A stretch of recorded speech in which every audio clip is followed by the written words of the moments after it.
Where it stops, no one knows. We're going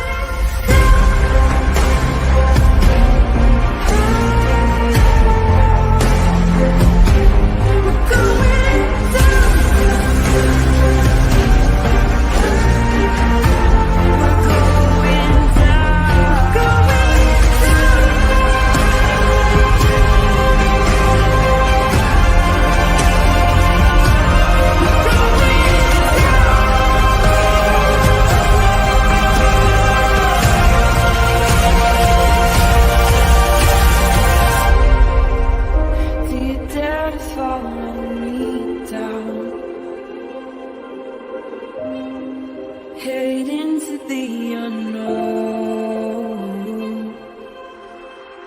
Na, na, na, na, na, na, na.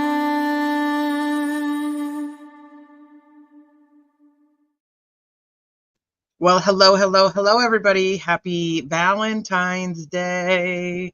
Welcome back to Criminality. Or if this is your first time here, welcome to Criminality. I feel like some of you guys are probably very sick of hearing my voice. I feel like I've been on like all day, every day, just covering true crime. Like, I don't know, my brain's like on true crime overload.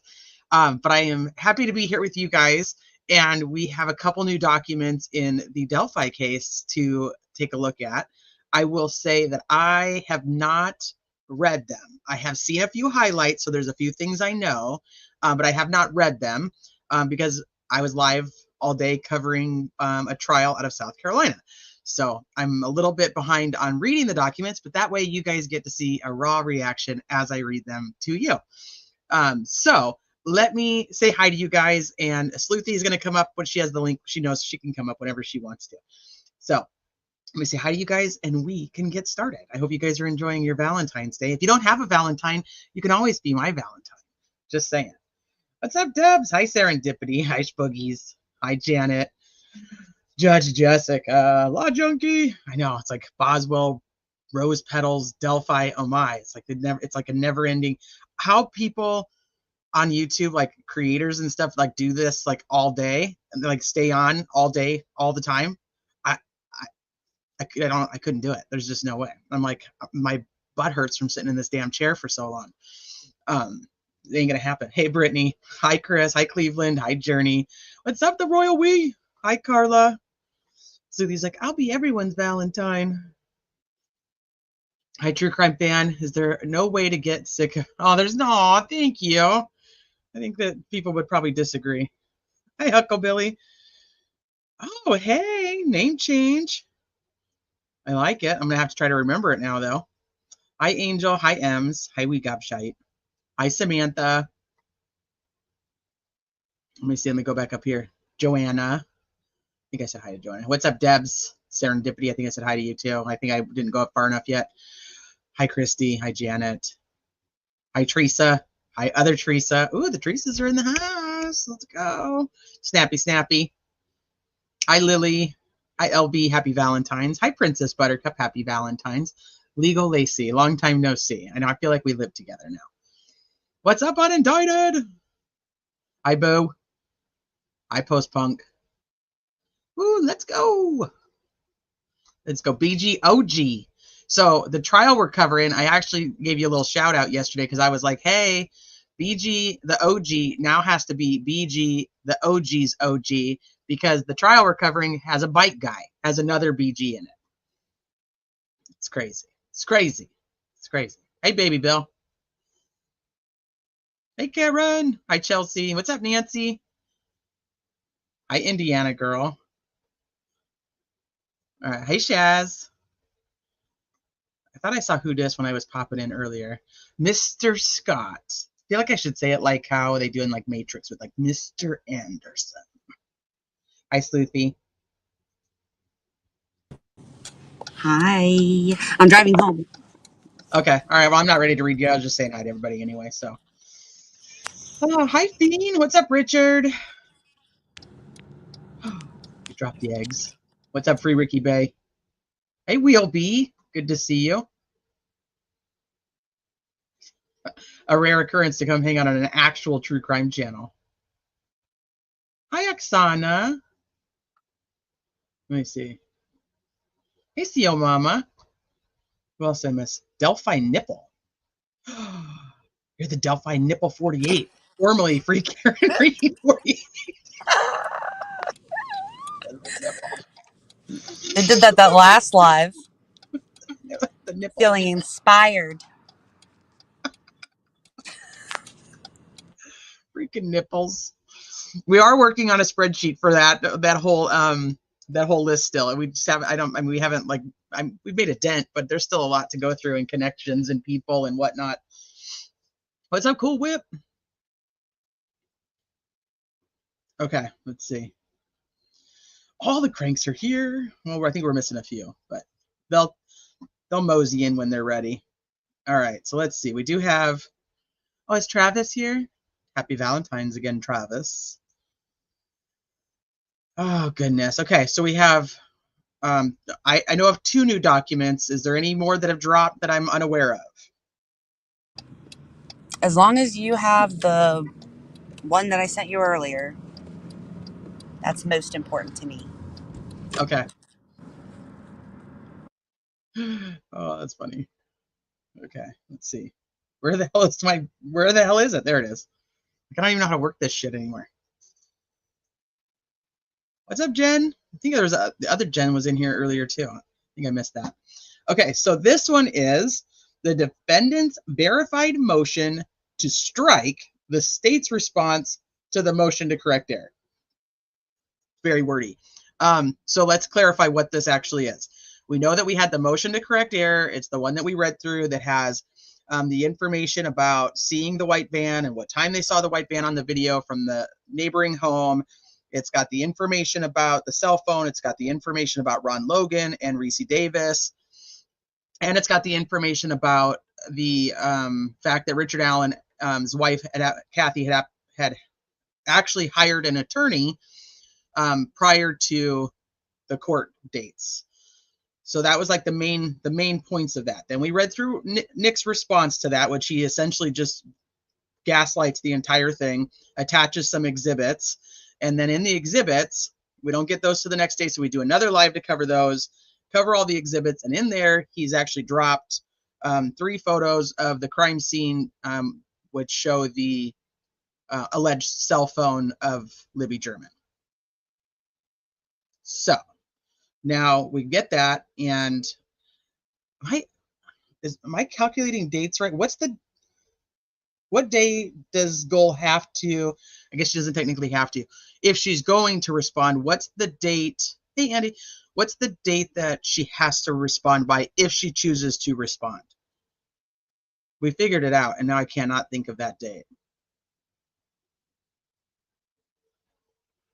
I don't know. I forget. To be honest, I'm surprised she didn't just immediately after he filed his response. I'm surprised she didn't deny it. March 6th.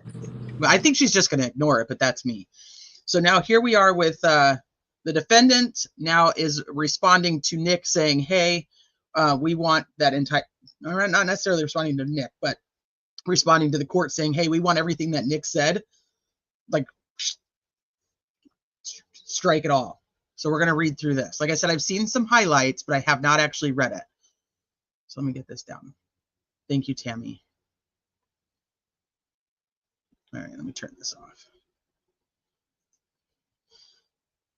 Okay, so the defendant, Richard Allen, by counsel, now comes before the court with his verified motion to strike the state's response to the motion to correct error response filed on February 4th of 2025 for the reasons that follow. The court should strike the state's response in its entirety from the record of this case. The state's response is unverified and without supporting affidavits, asserts numerous facts outside the record in violation of Trial Rule 59, which provides if a party opposes a motion to correct error made under this subdivision, that party has 15 days after service of the moving party's affidavits and motion in which to file opposing affidavits. Okay. A motion to correct error under Trial Rule 59 unsupported by affidavits, presents nothing for a court to consider. Okay. In particular, on page 2 of the state's response, Mr. McClelland alleges that on November 3rd of 2022, the state received an email from attorney Brett Gibson stating that he would not be representing the defendant, herein attached as State's Exhibit 3. That allegation is based on facts outside the record and unsupported by affidavit or verification in violation of Trial Rule 59. So I'm pretty sure the verification is like at the end where they say that they like swear under penalty of perjury that what they're saying is true.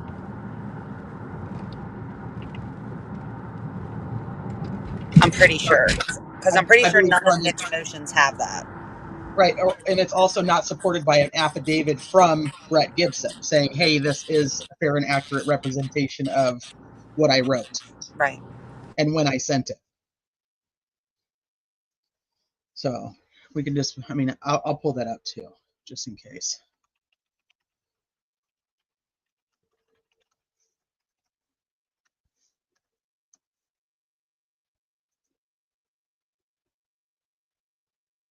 Let me see, H2. I think it's probably, I mean, it's probably just quoted. If a party opposes, yeah, it's already quoted in here. If a party opposes a motion to correct error made under this subdivision, the party has 15 days. Yeah, he already quoted it in here. So it literally states just that. Hi, R&M. What's up, DB?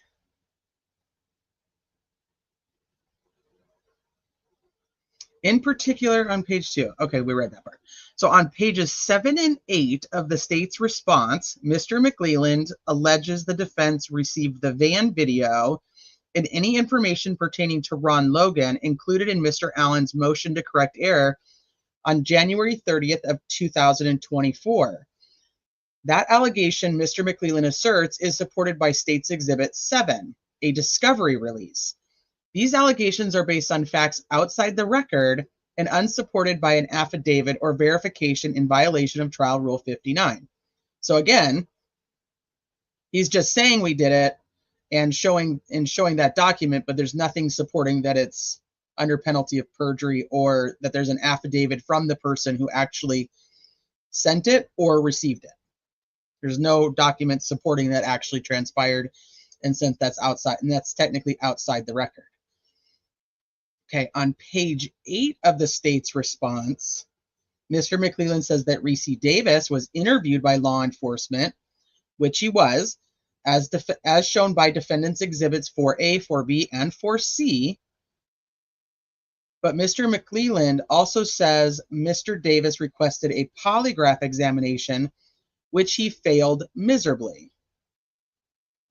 No exhibit of Mr. Allen's says anything about a polygraph examination. These allegations by Mr. McClelland are based on facts outside the record and unsupported by an affidavit or verification in violation of Trial Rule 59. So again, he's just saying he did it, but we have no affidavits showing or verification showing that he actually did and that he actually failed, or what the questions even were. I thought that was also an interesting thing when we read through his response. Is like, is the sky purple? No, the sky's blue. You know what I mean? So we don't have any idea, not that those are the questions. And I did have a lot of people actually ask me about polygraphs. And so they have a lot of questions that happen. Polygraphs typically will take a very long time, but there's a lot of questions to create baselines and things like that. The main focus of the polygraph when it comes to case-specific things is typically between 3 and 5 questions, max. Exactly. And so, a normal person would have included, like, for instance, just simply an affidavit from the person who did the polygraph saying that he failed miserably. Right. We don't have any affidavit. Who performed it? Well, I'm assuming that it's Hansard, who is the person who was writing his notes of his interview as well. I'm assuming. I don't know because we don't know. Can't provide anything like that. So. Right. But it's also interesting because we discount that Reese Davis, so his entire story cannot be true, right? Because he failed a polygraph miserably. But then we can't take into consideration a nexus for Elvis Fields, whose sister passed a polygraph examination. That, and also, like you said, we don't know the questions. So, for instance, one of the questions could have been, is everything you told us true and accurate? Right. Well, he could say yes, but like, he doesn't know if it's true and accurate. He knows what he was told, but he doesn't know if that information is true and accurate. Plus, didn't he say he has like Parkinson's? Like, doesn't he have some kind of issues? Well, I'm sure he does, but I don't actually know what they are. I'm sure somebody does. Yeah. Yeah. So Failed miserably is the test result. That's an official reading of a polygraph result. In he has Tourette's. That's right. He does. Thank you, guys. He has there you Tourette's. go. I knew. I as soon as they said that, I knew it. It came back in my memory. So failed miserably. That's an official term in the state of Indiana. I know other people in the state of Indiana that also failed miserably. So just FYI. But also, why is that relevant if people passing it is irrelevant? And that was my point. Why is his entire polygraph even being discussed if we're not going to say that, hey, the polygraphs where people are telling, are passing them according to you and are passing, incredibly, if we're going to go with that terminology, like, why are they not part of your record then? Why do we not care what they have to say? It's also inadmissible. So for him to bring it up Yeah, like it makes a difference is kind of crazy.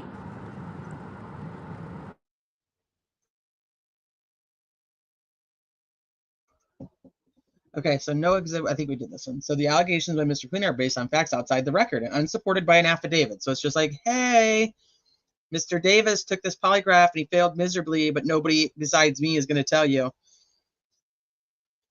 So similarly on page, stupid words sometimes, I swear, on page 8 of the state's response, Mr. McClellan says that Ron Logan told Mr. Davis that he removed the cell phone battery from the girl's phone and left the phone behind, and that he took the girl's clothing from the scene and burned them. Nothing in any of Mr. Allen's exhibits pertaining to Ron Logan's confessions to Mr. Davis say anything about Logan removing a battery from any phone. Similarly, nothing in Mr. Allen's exhibits pertaining to Ron Logan's confessions to Reese Davis say anything about Logan burning the girl's clothes. So these allegations by Mr. McClellan are based on facts outside the record and unsupported by any affidavit or verification in violation of Trial Rule 59. And then we have a footnote. So the footnote 1. So the tip in the Orion database is Defendant's Exhibit 4A. Does recite Logan told Reese how he burned his clothes in a fire pit and where it was located. See also Defendant's Exhibit 4B at page 3, burned his clothes in a burn pile. But again, nothing anywhere says anything about Logan confessing to taking a battery out of a phone. While the court might take Mr. McClellan's misstatement of fact about the burning of the clothes as simply a mix-up on his part, either Mr. McClellan is making up the allegation about Logan removing a battery from a phone out of whole cloth, or he has access to information about Ron Logan's confessions to Reese Davis that he has not shared with the defense. In either event, there is a reason Trial Rule 59 requires affidavits in support of a response to a motion to correct error when that response is based on evidence outside of the record. So he could get an affidavit from Reese Davis. He could get an affidavit from the person, the investigator who was interviewing Reese Davis. I mean, he doesn't have anything. There's nothing to back it up.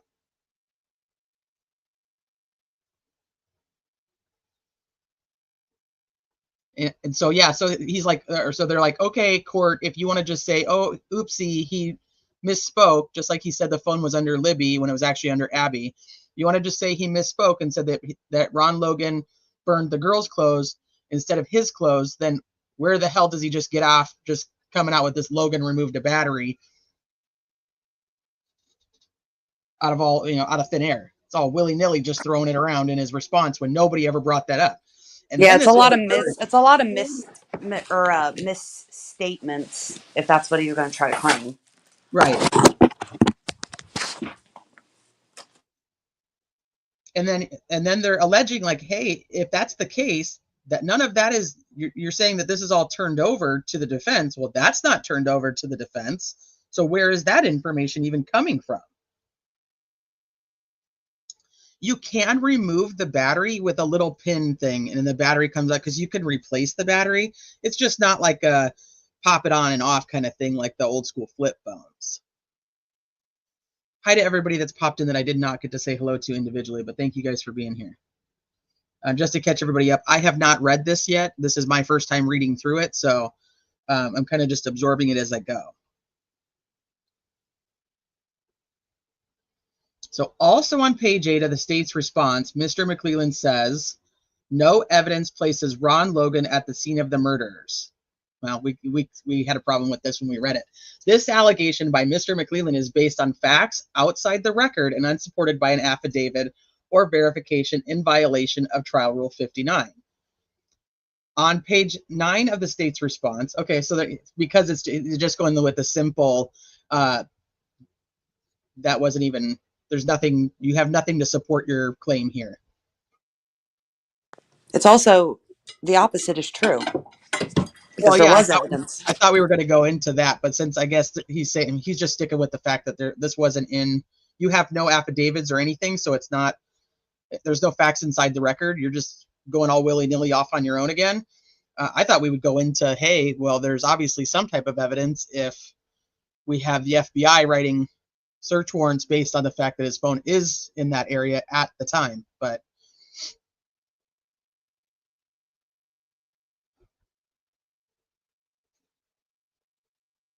okay, so on page 9 of the state's response, Mr. McClelland says Sergeant Cecil was able to observe photos of the phone when it was found, herein attached as state's exhibits 9, 10, and 11. We get a footnote on this. In addition to not saying whether Sergeant Cecil actually observed those photographs.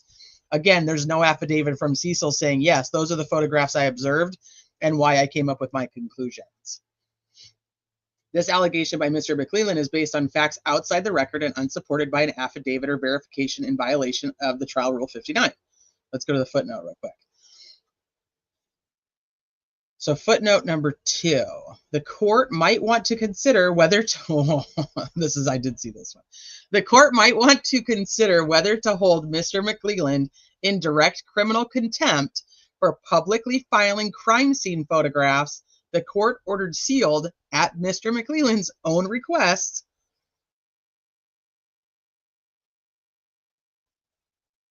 So he says, see Hopping versus State, whereas here the court has firsthand and immediate knowledge of acts demonstrating a clear disregard for its authority, which threatened to undermine the integrity of the judicial process. Summary proceedings for direct criminal contempt are available. The power of Indiana courts to summarily punish for direct criminal contempt, while specified by statute, rests upon the common law. It is inherent in the courts. Alternatively, under Indiana Code, this one and this one, the court might consider issuing a rule to show cause why Mr. McClelland should not be held in indirect criminal contempt for his willful violation of an order of this court. That is definitely a footnote for the archives right there, man. That's a where'd Sleuthy go? That's a the indirect criminal contempt. You guys you remember when we were going through all the contempt stuff with the defense attorneys, and Osbrook had written that whole thing, and I had to like break it down. I'm like, okay, we have indirect, we have direct, and how does this happen, and what gets us to each one of those? So he requests to have them sealed, and then he goes and just starts throwing them out in the filings all willy-nilly. But we don't even know. We don't even know if those are crime scene photos that anybody ever even saw. during the trial. We don't know if Cecil ever examined them. We don't know if Eldridge ever examined them. We don't know. I'm going to testify, so shut the fuck up, y'all. It seems like purposeful contempt, but it would be indirect criminal contempt, I guess. No show cause hearing for goal required. No. But I do like that it's like, you should consider issuing a rule to show cause why Mr. McClelland should not be held in indirect contempt. Like, tell us what, if you're not going to hold him in contempt, tell us why. Tell us why. So that actually is, Nick would have to show why he shouldn't be held in contempt. Right.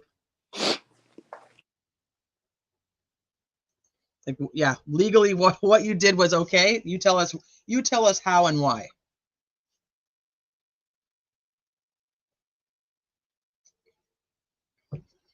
No, she's not going to hold him in contempt for shit. She considered it and she said no. She's not my Nicky Poo. Never. He's such an angel. He didn't do anything wrong.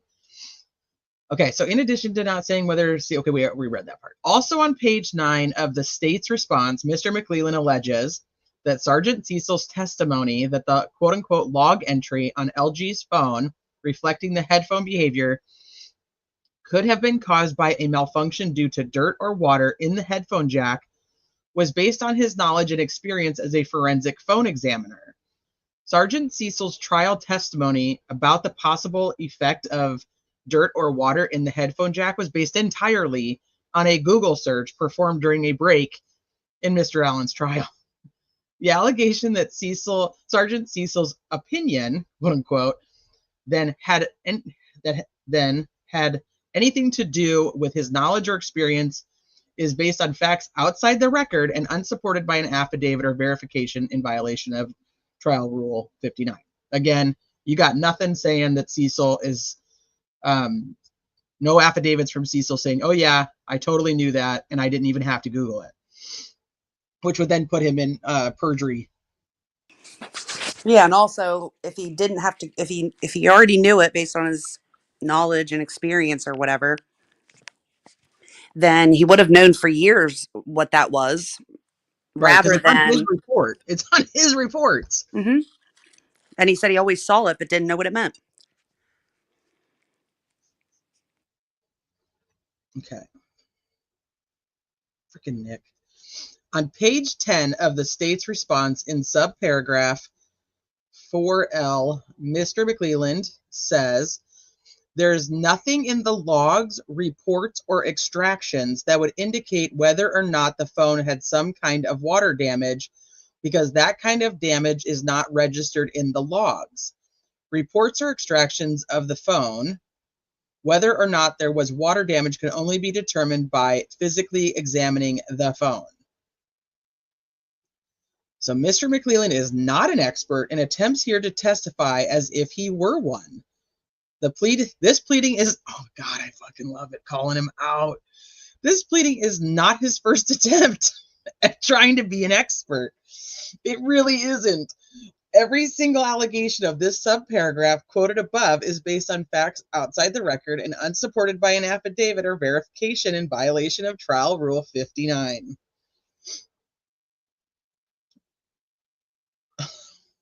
All of the allegations above, based on facts outside the record and unsupported by affidavits or verification, are crucial to the state's response. Because the absence of supporting affidavits or verification by Mr. McClelland violates Trial Rule 59, the state's response should be stricken in its entirety from the record of this case. In addition to alleging facts outside the record of this case without supporting affidavits or verification of the facts in his own motion, Mr. McClelland repeatedly misstates the law and therefore misleads the court. On page 2 of the state's response, Mr. McClelland says, the statute governing safekeeping orders, Indiana Code 35, does not require the court to have a hearing to make this determination. The court can make this determination based on the motion alone. He repeats that assertion on page 3, saying Judge Diener was, quote unquote, within the jurisdiction of the statute to make a ruling on the safekeeping motion without a hearing. But this cannot be. This cannot be so because, as set out in Mr. Allen's verified motion to correct error on page 6 under the next section of Indiana Code 35, Mr. Allen had an absolute right to refuse the transfer to the Department of Correction because then Sheriff Lesenby had only alleged the safekeeping request was to protect Mr. Allen's personal safety. How could Mr. Allen have exercised that statutory right if the court could make factual findings based on then Sheriff Lesenby's motion alone? He could not have, of course, and Mr. McClelland's interpretation, quote unquote, for the lack of a better word, of the statute is completely unsupportable. Okay, we got some more footnotes here. Okay, so 3. 3 goes with Lesenby's motion alone. Okay, so the state's response does not explain how there was even any evidence before Judge Diener from which he could make a factual finding without a hearing to support his safekeeping order because then Sheriff Lesenby's motion was unverified.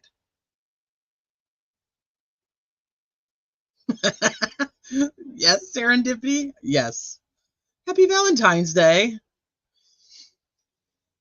Okay, the next one is he could not have, of course, and McClelland's quote-unquote interpretation, for the lack of a better word, of the statute is completely unsupportable. So number 4, at pages 2 and 3 of the response, without denying that he knew Mr. Allen was represented by Brett Gibson, yeah, because he never goes back and says, oh, hey, that's right, we did talk to him, Mr. McClelland attempts to make much of Mr. Gibson not having filed an appearance for Mr. Allen. On page 3, for example, the state's response says, as of the filing of the motion for safekeeping, the defendant did not have an attorney of record.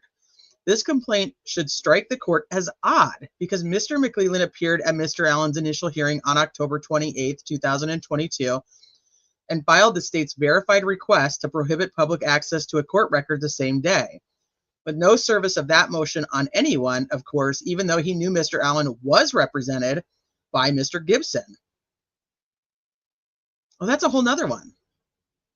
Yeah, did Mr. Gibson ever get any notification that they were trying to seal the arrest warrant? Yeah, okay. This is great. And on November 22nd, 2022, Mr. McClelland both filed his request for what became known as the quote-unquote gag order and appeared for the state at the hearing on his request to prohibit public access to the court record. But Mr. McClelland did not file his own appearance in this case until the next day, November 23rd, 2022, almost a month after he initiated the case. It is apparently enough that everyone knew for a month that Mr. McClelland represented the state without his having an appearance on file, but it is insufficient for Mr. McClelland and then Sheriff Lesenby, at the very least, to have known Mr. Allen was represented by Mr. Gibson, regardless of Mr. Gibson's not having filed an appearance. A somewhat worn saying about glass houses should come to mind. Yeah, that's a good one.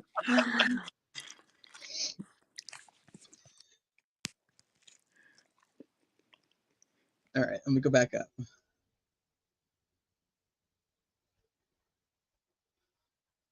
So on pages 5 and 6 of the state's response, Mr. McClelland says the presumption of prejudice from the United States versus Chronic. Oh, geez, we're going back to Chronic.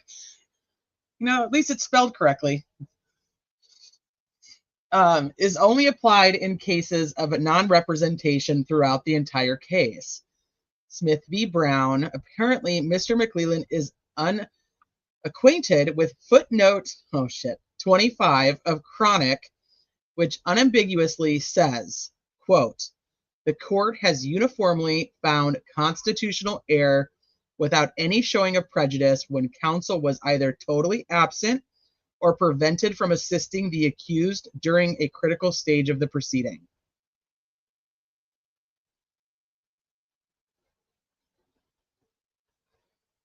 So the Seventh Circuit case Mr. McClelland relies upon says nothing different.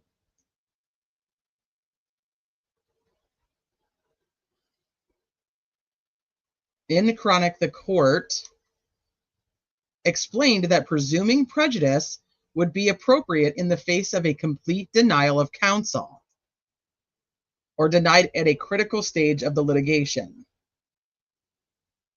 It really is not debatable that Mr. McClelland has, at best, misunderstood chronic. Well, he can't spell it right, so I highly doubt he understood it. Our recent cases make clear that contrary to the Court of Appeals conclusion below, denial of counsel at any critical stage of a criminal prosecution is per se a constitutional error. Emphasis added. It's never too late, Scotty. If you're alive, you might be next.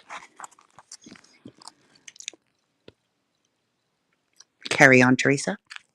So Legal Lazy says they have to prove the safekeeping hearing was a critical stage. I think we've gone back and forth on that too. And like that was like the big question is, can you prove it's a critical stage? Well, I think that the supporting cause here is that he had the right, based on what Lesenby had already filed or was filing with Diener, and Diener signing off on, that it was only for his own safety. He had the right to say, no, it's my own safety. I'm okay. I don't want to be transferred. And how can he do that if they don't even tell him or his attorney, which they knew was that he had, because they'd both spoken with him or emailed with him. How can he even know that that's his right if he isn't represented by his own attorney? Does that make sense? Yeah. So, I mean, to me, that seems very critical because you're now denying your defendant his right to counsel. Right.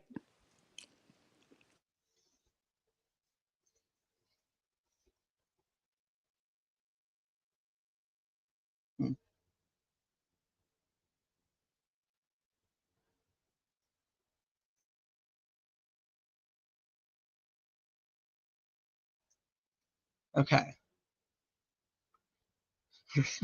Who just says Ron barely knew how to use his flip phone. He ain't messing with iPhone batteries.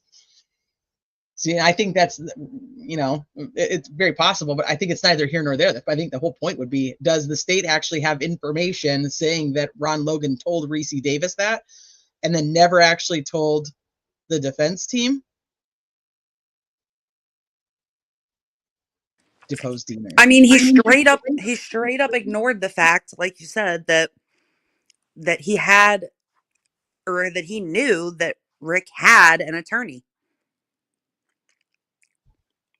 Right. Well, that he personally spoke to. Well, McClelland won't admit to it in his response. He doesn't actually admit to it, but he admits to it when saying that he's not going to have it. You know what I mean? He's no longer going to be represented.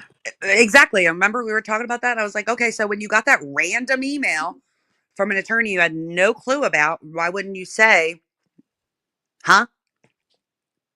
What are you talking about? Why wouldn't you say? I don't know if that's the legal terminology. Why wouldn't you just say, huh? Well, fuck. He uses a Gmail account for his prosecutorial duties. So if he responded with, huh, I would not be surprised. Did he have an iPhone? I thought he had a flip phone in the interview. I thought that's where that came from, but I will trust you, Ange, on that because I know you know way more about that than I do. Wait a minute, people. We're not at the letters. Okay. What page are we on? 3? 6. Oh, okay. Okay. Of how many? 14? 11. 11. Okay. Okay. We're doing better than I thought.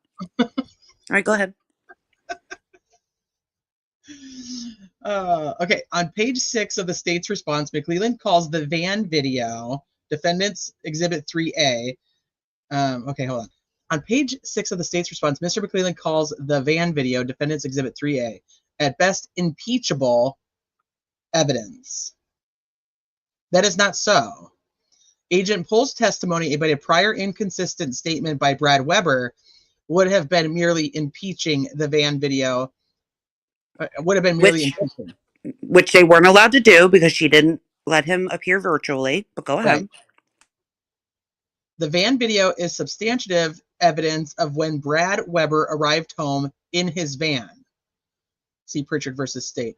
So under the silent witness theory, video recordings and photographic evidence may be admitted as I can't talk anymore today, That's man. the word I can't fucking say, so don't ask me. Substantive evidence, according to Carter versus State. You don't like that word? I can't fucking say it. That was like It's mine. not substantive. It's not whatever you said. That's not how you say it. You added extra T's. Substantive. Substantive. What did I say? Substantive. Substantive? That doesn't sound right. I mean, I know that that's what it looks like, but it doesn't sound like a word. Substantive? Substantive? Substantive? It's not substantive. That's what I said. Synonyms. Innocent people take the stand? Oh, like Sarah Boone? Dumbasses take the stand. I'm not taking a stand for nothing. I wouldn't take the stand. You'd be the big dummy that would walk yourself right into a death penalty when you could have got a plea deal, Sarah. Come on, Scotty. Hold on. Here, let's see. Substantive. Substantive. Substantive. Huh. Substantive. Substantive. Oh, see, that's fucking me up now. See, that's what I thought it might be. No, listen. Substantive. So this is the U.S. Substantive. Substantive. Substantive. That's a little bit faster. Substantive. Substantive. That's the UK. I'm obviously from the UK. Substantive. Yeah, me too. Faster. It's substantive. Substantive sounds much smarter. Oh, I did say it right. See? Their impact may be more symbolic than substantive. Substantive. Substantive. Their impact may be more symbolic than substantive. Oh, that sounds way better, dude. I'm not saying that's what I said. substantive. Substantive. Yeah, substantive. Substantive. Sounds fancy, like I put my pinky up when I drink my Diet Dr. Pepper. I put my pinky up when I drink my Dr. Pepper. Does that count? I think so. Hold on, I'll show you guys. Because my husband, I was like, I'm out of Dr. Pepper, and I was doing all these lives, so I didn't have time to go get any. So I was like, can you go get me some Dr. Pepper? And so, because it's Valentine's Day, so he goes and gets me. You guys can't even tell, but look at me. I'm holding my pinky out. Why is it so small? Because he got me little tiny ones. Oh, how dare he? The like three sip ones. You know how fast I'm gonna go through these? With my little pinky. I'm like, those are like gulps of pop. Like they're literally they're for like if you just gave blood and then you need like a shot of sugar. That's all. They don't really want to like quench your thirst. They just want you to not pass out. That's all it is. It's like a shot of Dr. Pepper. They're so cute though. I know they are so cute. But yeah, they're like so tiny. You have to put your pinky up. Well, yeah, space on the can. Wait, do they have koozies for those little cans? If they don't, we should make one immediately. I'm like, this isn't gonna fit in my koozie. It disappears. It's gone. What am I like? What do I do now? We need to make koozies for mini cans because obviously that's not a thing. Tiny mini ones. Okay, sorry. I'll turn it back off so you guys aren't distracted by my mini. One day we need to do like a whole. Maybe I will write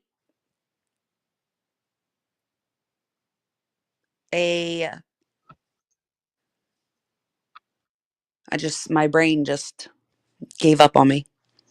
I will rewrite the transcripts of like some of the interviews that got taken down, and we should do a whole live read through with like British accents. Oh yeah, and we could like substantive. Yeah, and I can have my Dr. Pepper with my pinky out, and I'll be like, yeah.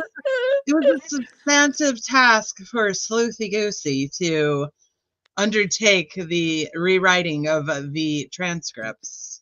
If we do it like closer to St. Patrick's Day, I have like a Brad Holder hat, like the one with the little lip, but it's soft.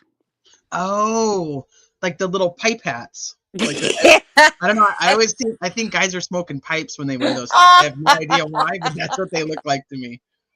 So if we do it closer to that, I'll wear the hat. I bet you I could find a pipe. I have a multicolored one from winter when I tried to make a frosty. I didn't try, I actually did it. I made a frosty a snowman with 3 of the pumpkins that I had out from Halloween and stuff. Mm-hmm. And I found the perfect top hat. And anyway, so I have the little corncob pipe. And a button nose and 2 eyes made out of coal. Do you guys Yeah, know what? except I You stuck guys know like what that a. is yet? Does anybody figure out what that is yet? That's Frosty the Snowman. In case you guys didn't get there on spring break. What? Oh man. Snicker toes. Snicker toes. We have Don't make lost the plot. You're right. Don't Okay, make go me ahead and don't keep make me reading. bring out. I Well, I've distracted been you. doing this all damn day, man. I'm telling you.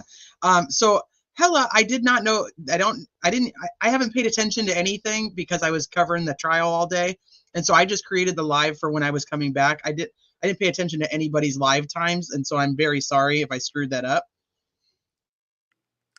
Let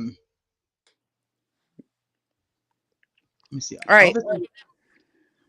Elvis is the only person to voluntarily confess to both of his sisters. First confession was made before anyone knew the girls were killed. Elvis played Holman like a fiddle, though. So here we are. Well, we don't even know if he actually did or not. Like, I don't even know that I believe Holman when he gave that whole explanation. I think his dumbass came up with that like last minute, specifically for that show, so he could answer that question. Oh, maybe, probably. But go ahead. Hold on. Hella just called me mate, and I feel like I have like made it in the world right now. But this is so awesome. I can hear her saying it too. Nah, mate. Now I want to do like Australian accents instead of English ones when we do the transcript read through. I sometimes like it's accidental, but I like go back and forth. Don't get me drinking. You're gonna get my Midwest accent coming out. All right, we totally have lost the plot. I apologize, Okay. everybody. There's too much true crime in my brain. I needed a fun little break, so thank you for sticking with it. Okay, where are we at? Imagine that. Okay, it's impeachable. Okay, so we're gonna do this one. Under the silent witness theory, video recordings of okay, we did that. So more importantly, on page 6 of the state's response, Mr. McClellan erroneously asserts that a motion to correct error only applies to newly discovered evidence, when actually, Trial Rule 59, by its own terms, provides for motions to correct error based upon evidence outside the record. The rule says nothing about newly discovered evidence. Defendant's Exhibit 3A, the van video, is evidence outside the record, and Mr. McClellan has no answer to Mr. Allen's claim under Not versus Illinois that from the van video in his possession, 1, Mr. McClellan knew or should have known that Brad Weber's testimony, critical to the state's case as presented to a jury, that he arrived home in his van at about 2:30 p.m. on February 13th, 2017, before Libby German's cell phone stopped moving at 2:32 p.m., was false. And 2, Mr. McClellan did nothing to correct Mr. Weber's testimony. So this case is a conviction must fall when the state, although not soliciting false evidence, allows it to go uncorrected when it appears. It is relevant whether the defense knew about it is irrelevant whether the defense knew about the false testimony and failed to object or cross-examine the witness, because defendants cannot waive the freestanding ethical and constitutional obligation of the prosecutor as a representative of the government to protect the integrity of the court and the criminal justice system. So once again, just put it back on Nick, like it was your responsibility. You knew the testimony was false. It's your responsibility to correct it and not to continue to use that false information that you know is false. I love that the parentheses. It is irrelevant whether the defense knew about the false testimony and failed to object or cross-examine the witness, because defendants cannot waive the freestanding, ethical, and constitutional obligation of the prosecutor as a representative of the government to protect the integrity of the court and the criminal justice system. That's perfect. Yeah. Like, no, you want the defendant to say, oh, wait a minute, prosecutor, you're lying, and that just Yeah. absolved you if they don't call Exactly. you out on your lies. Exactly. You're just not supposed to fucking be lying at all, sir. This is worded very nicely, too. Why does... Everything, go ahead. Go ahead. Everything above about Defendant's Exhibit 3A, the van video, applies equally to Defendant's Exhibit 3E, the FBI subject information sheet for Brad Weber, which shows Mr. Weber's cell phone first began pinging at his family's house at 2:50 p.m. on February 13th. So again, not the defendant's job to prove that he's lying. You're allowing false testimony that you know for sure is false. On page 7 of the state's response, Mr. McClelland says, the subject information sheet for Mr. Weber is not newly discovered evidence and, at best, impeachable evidence. Well, Defendant's Exhibit 3E is substantive evidence of when Mr. Weber returned home in his van, and because it was in the state's possession, Mr. McClelland either knew or should have known Mr. Weber's testimony that he returned home at 2:30 p.m. was false. And as with the van video, Mr. McClelland did nothing to correct Mr. Weber's false testimony. Did I miss a footnote? I feel like I missed a footnote. I did. I missed a footnote. That. Yeah, let's do 6 because I just read this, and then I'll go back and do 5. So Mr. McClelland... No, you have to go in order. Okay, gosh. I'll go back. Yeah. Where was the 5 at? I missed it. Okay, here. Let me reread this then. On page 6 of the state's response, Mr. McClelland calls the van video Defendant's Exhibit 3A at best impeachable evidence. That is not so. Agent Pohl's testimony about a prior inconsistent statement by Brad Weber would have been merely impeaching. The van video is substantive evidence of when Brad Weber arrived home in his van. Okay, now I know why I missed that, because that's when we got into the whole substantive conversation. Okay, also on page 6, Mr. McClelland says Defendant's Exhibit 3A, the van video, is in the form of a YouTube link that is not identified as an item of evidence by an Indiana State Police number and therefore is an improper submission for consideration by the court. In fact, as Mr. McClelland must know, Mr. Allen properly filed the video file that is Defendant's Exhibit 3A with the court on a thumb drive. Mr. Allen also properly served the state with the exhibit in the same way. The web link was provided in Mr. Allen's motion to correct error simply for ease of viewing by the parties and the court, and Mr. Allen is unaware of any requirement that his exhibits be identified by an Indiana State Police number, especially when the video recording was provided to the defense. Again, as Mr. McClelland must know, without such a number. So the defense gets it without an Indiana State Police number. So the defense uses it without an Indiana State Police number. And then Mr. McClelland says, hey, you're supposed to have an Indiana State Police number, but we never gave you one. How would the defendant go about getting an Indiana State Police number? Well, they just can't use it, Teresa. They just can't use it. They can't enter anything. No filing of exhibits. That's it. But I mean, it's also a good point, though, that they gave the thumb drive. The thumb drive is evidence. The other one's just for ease. It's like putting a hyperlink in to a document. The document would be the evidence, and then here's the hyperlink to the document. You know what I mean? Thought Kara explained it very well. I agree. Because, like, when this goes to the appellate court, they're going to have to, like, if they didn't include that link, they would have to then go about trying to get the thumb drive so they could then put it in the computer to get, rather than just clicking on the link. They can watch it right away. But they have access to the thumb drive. I mean, they have the thumb drive. It's theirs. Yeah, but what I'm saying is the appellate court, so it's more than one judge. if they don't have a link that they could just click on and watch it, they have one thumb drive and they have to like go get the thumb drive from Right. court. You know what I mean? So I thought it was explained really well too when Michael was up here with us and he said Yeah. that He just wanted to run his mouth, really. That's all. right. Yeah, it is considerate. I'm not really paying too much attention to chat and I feel like maybe I should be. I mean, I only see one issue and I've like just not done anything because I expect people to just block people. But I can jump down and No, you remove don't them. know why you jumping down. If I come down there, Don't make me I'm come down fucking there. yeah. Well, okay, so I just want to make it very clear that the conversation in chat seems to be about whether Richard Allen is innocent or guilty. And I'm here to tell you that if you're watching my channel, specifically during reading of these documents, whether Richard Allen is innocent or guilty is actually irrelevant to the point of the live.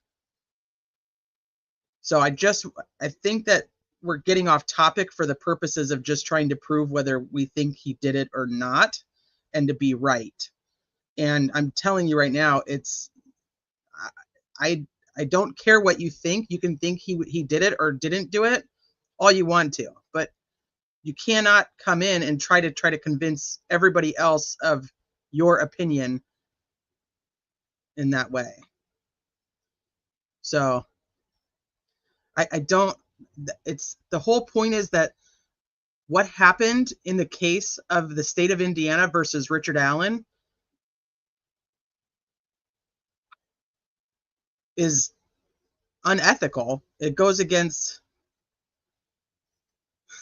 Michael Osbrook. You don't have to do that. I just think that you're missing the point of what the documents are. And so anybody who's just so adamant that he's guilty He gone. misses the fact that not everything is above board to make him guilty, whether you actually think he is or not. And that's just not how the system is created to work. So I think people should just stick with the fact that what we're actually talking about instead of I'm going to go into people's chats to try to prove that I think I'm right, that he did do it or he didn't. So that's where I'm at with it. I mean, I hit him, so That's fine. You know, and he knows that he's welcome to be here. And he also knows that there's a certain point where it just derails the entire purpose of what we're doing. And that once you get to a point you're just derailing the entire purpose of what we're talking about, then you become trolling. And I don't necessarily want to say that the person is a troll. That's not what I mean. But if your intent to come into a chat and is to just completely talk about something irrelevant to the topic at hand, that's when it just becomes a distraction. And I don't want to have to sit here and just babysit chat. I'm trying to read a document at the same time. So yeah. I mean, they weren't commenting at all about this in any way. Just going back over the same 5 talking points. It gets old after a while. Richard Allen said he was there. Richard Yeah. Allen wore the same clothes. Richard Allen did this. Richard Allen. He saw the girls. The girls saw him. He said he was on his phone. He didn't tell his wife he was on the bridge. Like, it's so old. Well, it's just also so not true. Right. So, and then the people in here that worse. and then the people that are here that care about facts then feel compelled to correct them, and it's just and then nobody's paying attention to what we're actually reading. Yeah, and that's what becomes the trolling part of it. So I agree. I'm glad you did that. Thank you for taking care of it. Okay. Now, where was I? Then this is what happens because I'm already scatterbrained enough as it is that now I don't even know what the fuck I was reading. Okay, I don't think we read 6 yet. I don't think. Oh yeah, we did. This is 5. We read 5. We read this. We did not read 6. Okay, so this is the whole thing about the Indiana State Police number that McClellan says that it should have, but yet it wasn't actually provided to the defense team with an Indiana State Police number. Okay, now we're going to go to 6. So I'm going to kind of just reread the end of that so we're all back on the same page. So Defendant's Exhibit 3E is substantive evidence of when Mr. Weber returned home in his van And because it was in the state's possession, Mr. McClelland either knew or should have known Mr. Weber's testimony that he returned home about 2:30 p.m. was false. And as with the van video, Mr. McClelland did nothing to correct Mr. Weber's false testimony. I think my big issue with this too is that he doesn't just not correct it, he uses it. He uses it in a major way. So Mr. McClelland, this is footnote number 6, Mr. McClelland seems to be under the misimpression that all his evidence is substantive while contradictory evidence presented by the defense is merely impeachable. This is of a piece with his idea that actual cell phone data showing headphones were plugged into and unplugged from Libby's cell phone hours after 2:32 p.m. indicates that data was caused by dirt or water damage, all because that data would otherwise disprove the entire case he presented. And everyone is to assume that case must have accurately portrayed what happened. See the state's response at page 9, subparagraph 4. So I love a good footnote. Finally, the one affidavit Mr. McClelland does have supporting the state's response in State's Exhibit 5, executed by Tobe Lesenby, which we Tobe's about to get is a dragged. fucking lie. Yeah, Tobe's about to get dragged. Is he really? Oh, fuck Yep. yeah. Okay. The problem with that is that Lesenby's affidavit directly contradicts at least twice his sworn testimony at the safekeeping hearing held on June 15th, 2023.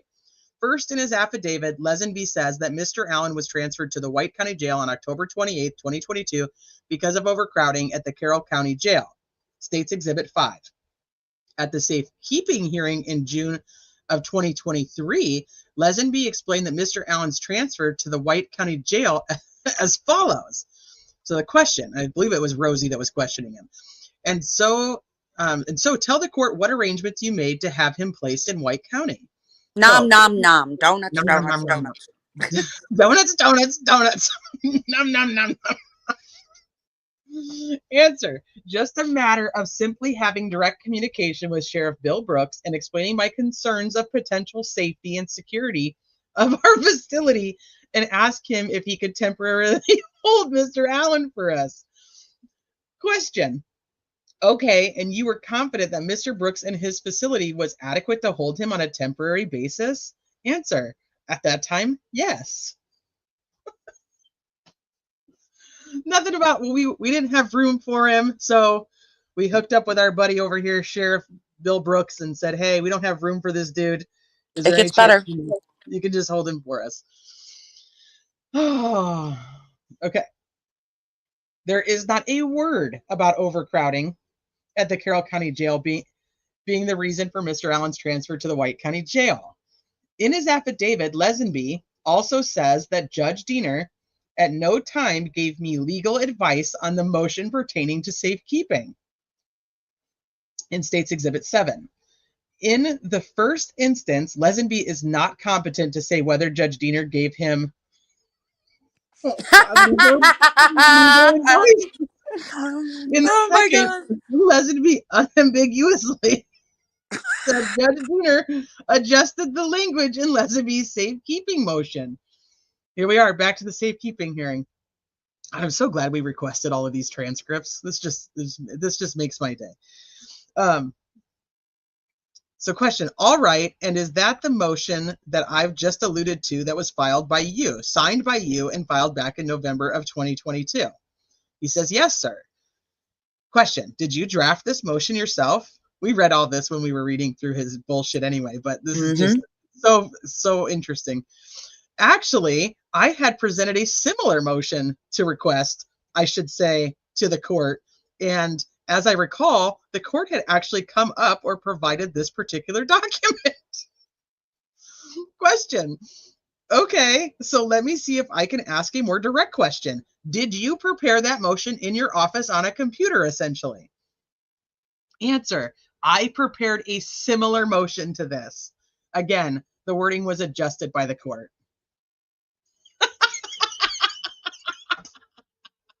Oh my God. They just lie. There's such a lie. But see, she's gonna prove why this is such an issue, and it's because there's never any consequences. So right here we have proof that it was an actual fucking lie. He literally just filed an affidavit sworn under penalty of perjury to have it be the truth, and he lied twice. That's the only affidavit that McClellan actually attaches to Yeah, and it's full of lies. bullshit. Mm-hmm. And then we have people who are just like, oh my gosh, I just trust them so much. I think they're just the most honest guys. They're And just watch, so honest. she's gonna quote that in her order, denying it without a hearing. She's gonna say, in the affidavit by Tobe Lesenby, they moved him by because of overcrowding, so it doesn't even apply. Oh yeah, absolutely. Uh-huh. And just totally ignore the fact that he just lied. But then she likes to intentionally call the defense attorneys liars. She'll probably have Nick write it up for her and she'll just sign off on it. So somebody said read it again. I'll read both of them again because they're just, I mean, it's just so good. It's just like, come on, Tobe, like you don't even know what you testified to? Which one's the truth, buddy? So what, either you're lying on this document or you lied at the safekeeping hearing. Which one is it? Which one is both it? both were under, well, this was under penalty of perjury, but he was under oath at the hearing. So yeah, so are we going to get Lesenby held in contempt?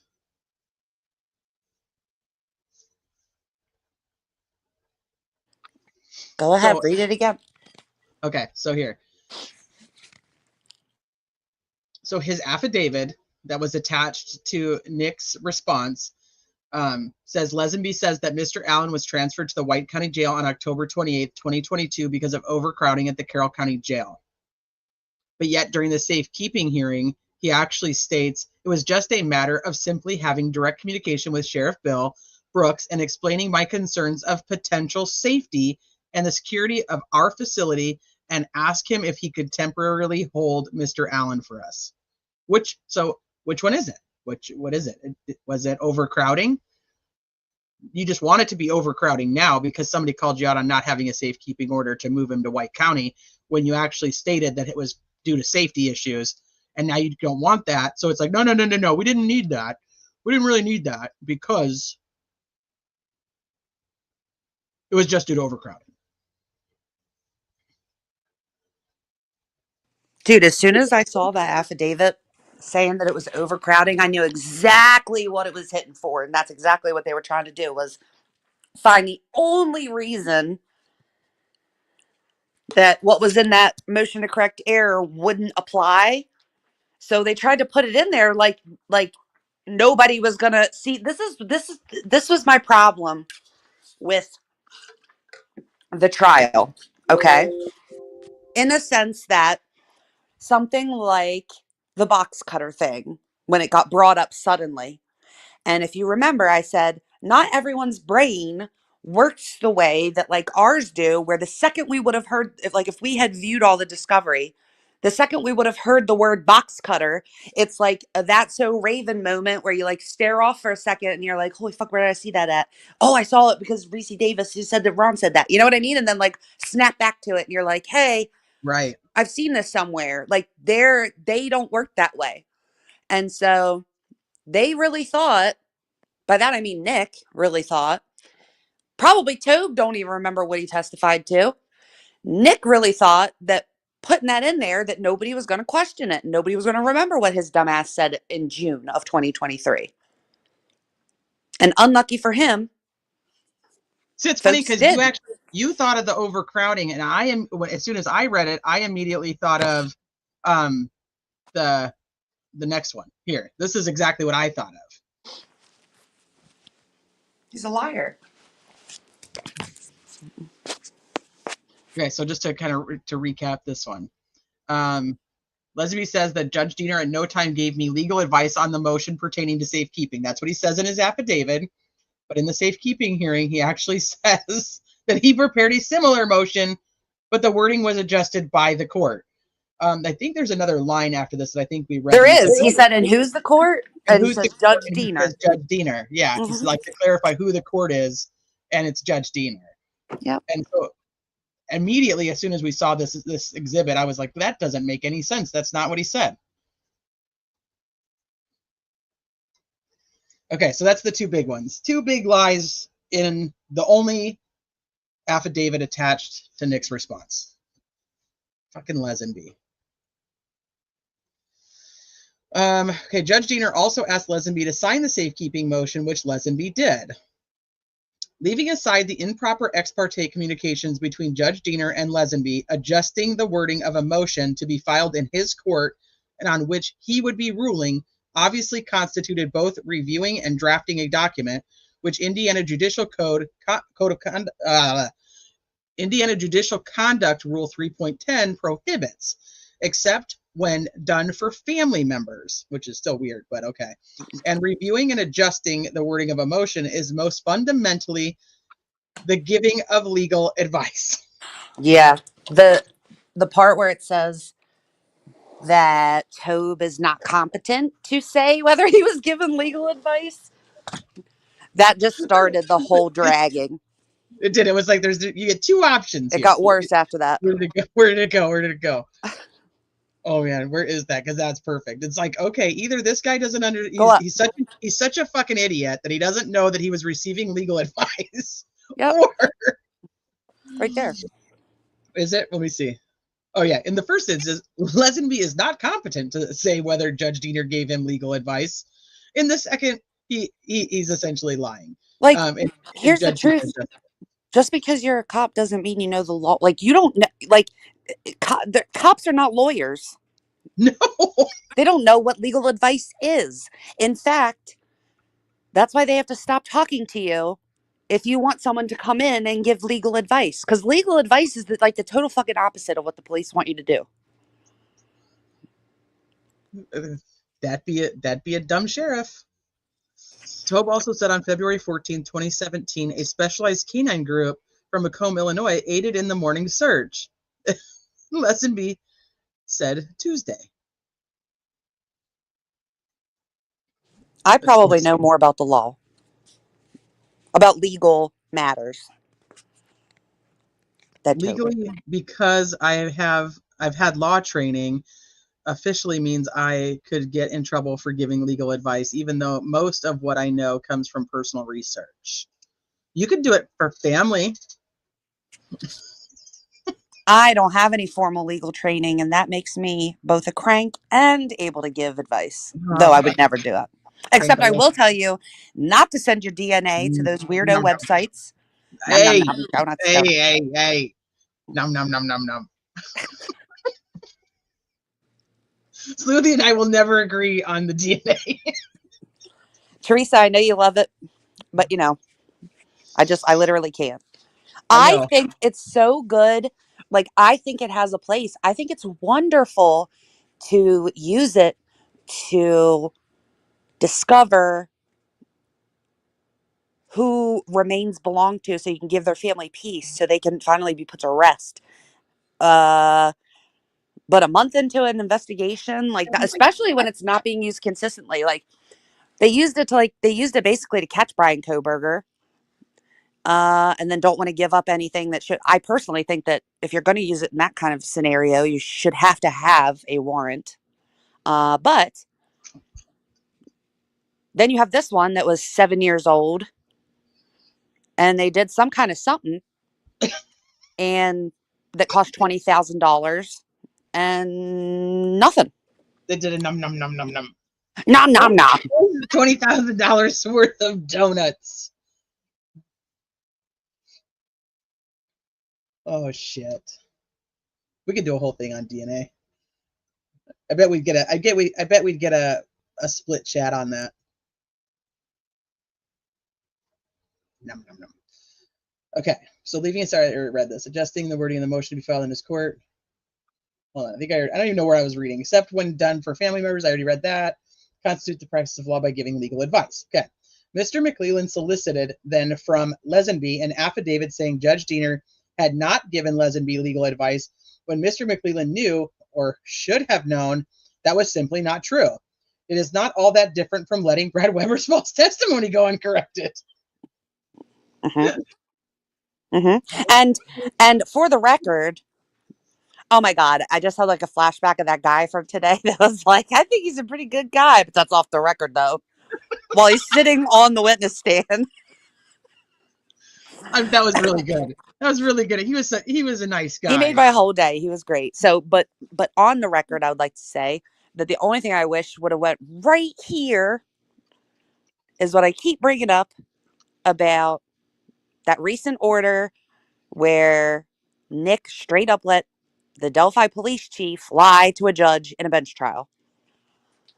I would have brought that order in for sure if I could. They probably couldn't. I don't know because I'm not a lawyer, but um, I would have liked to have seen that, like as proof that he has absolutely no problem allowing people to perjure themselves to get what he wants. Perhaps it'll come another day. How does he not get in trouble for that? I don't know, but then he had the audacity to say that he was looking into charges for him. It's like, sir, you were the one that stood there and had him say that. But I don't understand how Nick doesn't get in trouble from like the lawyer board, like the board of ethics. Like, how do they not come in and be like, you knew that was false? And I not think only did you someone let would it have to go, report him. Like I you think other maybe the judge did. Who knows?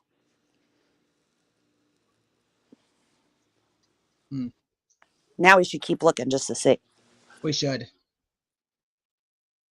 Okay, so in sum, a violation of Trial Rule 59, the crucial facts on which the state's response depends are outside the record and unsupported by affidavit or even verification of the response itself by Mr. McClellan. The state's response also pervasively misstates the law and therefore misleads the court. Finally, the one affidavit the state did submit in support of its response alleges facts Mr. McClellan knew or should have known are not true. For all these reasons, the court should order the state's response stricken from the record. In conclusion, for the foregoing reasons, Mr. Allen respectfully requests that the court strike the state's response from the record of this case and either vacate Mr. Allen's convictions or set his motion to correct error for a hearing, and Mr. Allen also requests any other appropriate relief. Signed, Andrew Baldwin. Well, that's a big angry signature. I love it. I wish it was in blue Sharpie. But I just like, she just constantly calls the defense team liars, and then Yep. you legit have black and white documents that are telling you that your sheriff, who was supposedly in charge of the investigation at the time, which I still don't believe because they don't even put the guy on the fucking stand, and he doesn't even seem to have anything to do with anything at all. He committing perjury, whether in this affidavit or on the stand. Right. Or both. Yep. I'm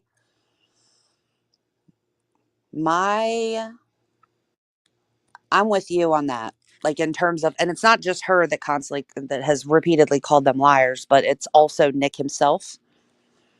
True. And I do find it very interesting that like essentially all of Nick's pleadings, none of them end in like the above is true under penalty of perjury. Basically none of them. Well, no, and nobody seems to fucking care. Like, it's just like, well, Nick said it, so it has to be true. I mean, how many things do you need to see that he says that are clearly not true? And it's not a matter of opinion if it's not true. You know what I mean? Like there's testimony. Like Tobe specifically, I'll use him for an example right now. They're using his actual words from before, from over a year ago, 2 years ago almost. Well, a year and a half. She won't believe it still. Well, that's just like insane to me because she has access to the transfer. Like that came from certified transcripts certified by her court reporter. She told the defense attorneys that they were liars and that they violated the gag order when she knew damn well that she didn't sign the gag order until December 2nd. It was her own fucking document, that she knew she signed on December 2nd. And yet she said they were liars and that they violated the gag order when she knew that it was dated before December 1st. She didn't. She still called them liars, and it was her own damn document. The whole thing is bizarre to me. And I saw people like earlier looking at trying to figure out the whole Nick putting out like crime scene photos, if it's the same or whatever. And I know that, when we first read that, like my immediate thought was, if the defense did this, dude, people would be it would be an uproar.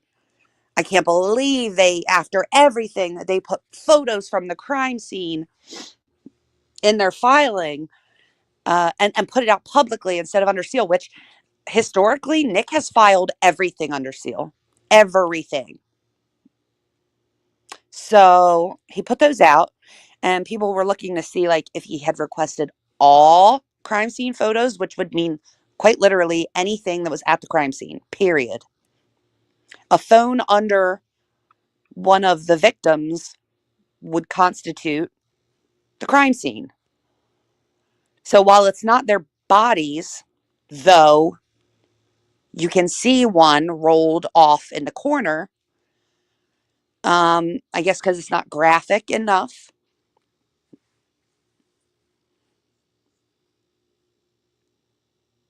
Oh, you're right. True. Who this said? Nick told us more pics were coming per the pressure after the sentencing. Reading that comment. What did he say? I'm trying to remember what he said. He said that he was sure that more were going to get out now, because he said if you get pictures, please, you can write your stories. You could tell the story without those pictures, which, posting it in the newspaper, yeah, but on the whole, you can't really tell the story without the pictures. I know you would want to, because the pictures tell a different story. Well, But I all I remember, can tell you for 100% fact, is that after those clothing pictures came out from Erskine to whomever they went to and got to Gavin Fish, after those came out, there were multiple people that are in the very pro-state YouTube channels that commented the photos of the bodies would be out soon. And that right. was over a year prior to them actually being released. Yeah. Multiple people said that.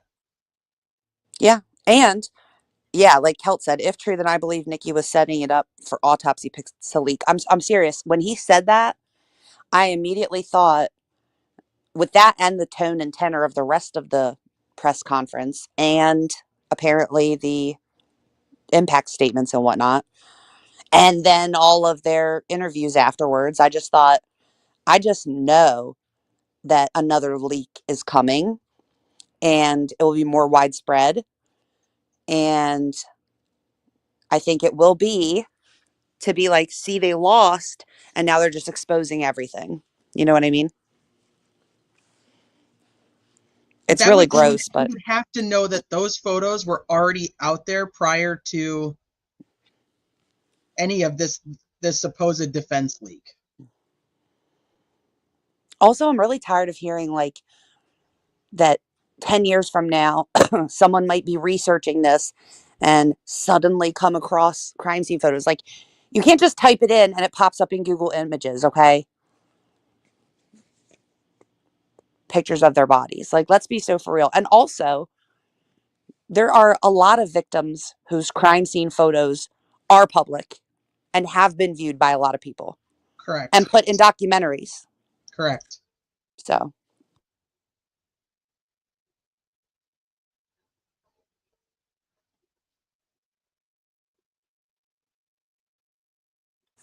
Hey, Dirty Diana. I'm just trying to catch up on chat real quick. I followed this since day one when the girls went missing and saw the actual pics of the girls' bodies a few months ago, and it changed my perspective 100%. I'll tell you what, when they went up on that blog, just those two, one or two, I think it was two. Mm-hmm. I was looking at one of the Facebook groups. I can't remember which, but people like were really, people who weren't really buying the whole that the sticks were weird and stuff, just from the Frank's memo and whatnot, and what they had heard, or the diagrams that they saw. Like, people saw those and were like, oh my God, that is purposeful. Some people were saying it did look ritualistic. I think definitions of words got people confused in all of this. But they were like, they're absolutely intentional. I mean, you can't deny it. Did he specifically say autopsy, or was that something we inferred from what he did say? I will go back and look if you want, but I am almost I don't sure. remember, to be honest with you. I know he said crime scene photos, but like he specifically asked for the crime scene photos and the autopsy photos to leak. Oh, did he? See, now I feel like I have to go see. Yeah, I honestly just don't remember. Like, did he say, see, maybe while you're reading the next one, I'm going to have to look. But like, Okay. did he say if you get crime scene photos or autopsy photos? See, as I'm saying it out loud, I feel like I remember him saying that, but I'll have to go back and look. I see. The part that I remember was you don't need to show the pics to tell the story or something along Yeah, those I lines. remember That's that. what I remember, but I don't. Alan says he said both. Yeah, I'm going to look right now.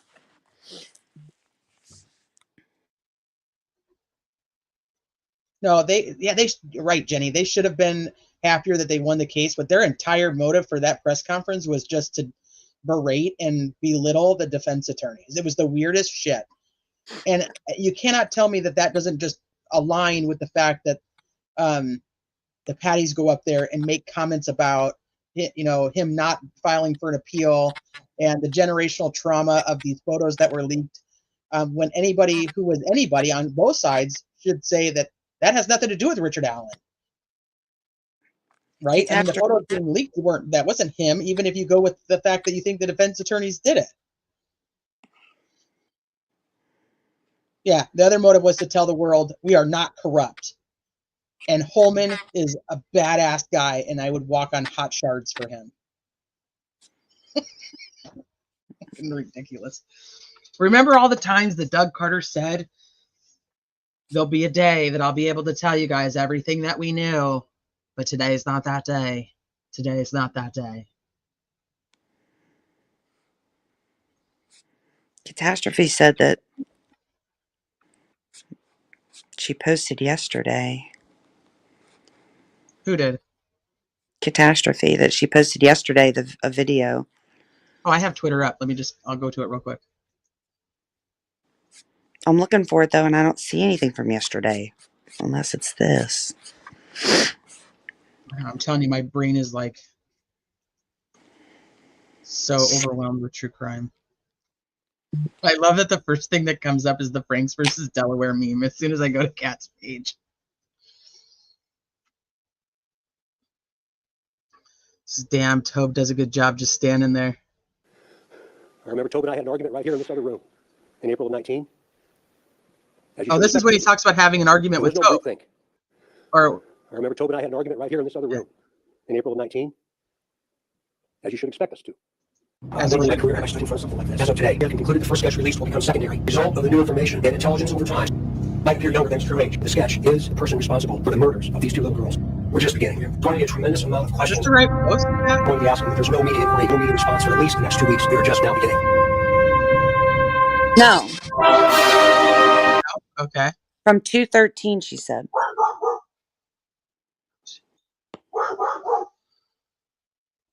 Oh, got it. Okay. What's McClelland's excuse now, and when do we get to see the evidence that Rick Allen is the lone wolf killer beyond a reasonable doubt? I think I retweeted this one, actually. I should know this. Mother of Libby German supports a petition drive demanding the court documents remain. Mother of Libby German supports a petition drive demanding the court documents remain out of public view until it's necessary. The bottom line is that's what we want. We want to be able to have a fair trial for the defendant and for the prosecution. And if our prosecutor feels that it's necessary to seal these documents for the time being, then I believe in him. Becky tells me she supports the First Amendment, but she's concerned that internet sleuths and others will hurt the case even with redactions. So why take a chance of letting these people bombarding them So, I mean, it's going to be tough enough for them to be witnesses. They don't need the extra stress. And I have seen that there's people out there that have said that our prosecutor is doing this to protect the family, so that we don't have to see what's in there. And that's not the case. And he wouldn't do it. He wouldn't do it just for our feelings. This case is too important, and we wouldn't want him to do it. The fate of the paperwork involving Richard Allen. Anybody that shares. Did they actually say mother or did they say grandmother? I don't know. She's got it sped up, so it's really hard. I'm going to go back. Okay, you guys. I'm sorry. I know you guys probably don't want to hear this again, but I am going to go back and re-listen. Grandmother of Libby German supports a petition drive. I think it just got clipped. That's all. Yeah. Petition drive demanding the court documents remain out of public. Prosecution. And if our prosecutor feels that it's necessary to seal these documents for the time being, then I believe in him. Becky tells me she supports the First Amendment, but she's concerned that internet sleuths and others will hurt the case even with redactions. So why take a chance of letting these people bombarding them? So, I mean, it's going to be tough enough for them to be witnesses. They don't need the extra stress. And I have seen that there's people out there that have said that our prosecutor is doing this to protect the family, so that we don't have to see what's in there. And that's not the case. And he wouldn't do it. He wouldn't do it just for our feelings. This case is too important, and we wouldn't want him to do it. The fate of the paperwork involving Richard Allen. Anybody that shares those photographs in that family. We all just have a little bit of a sigh of relief that this thing is over finally. Convictions come in. We've got the verdict.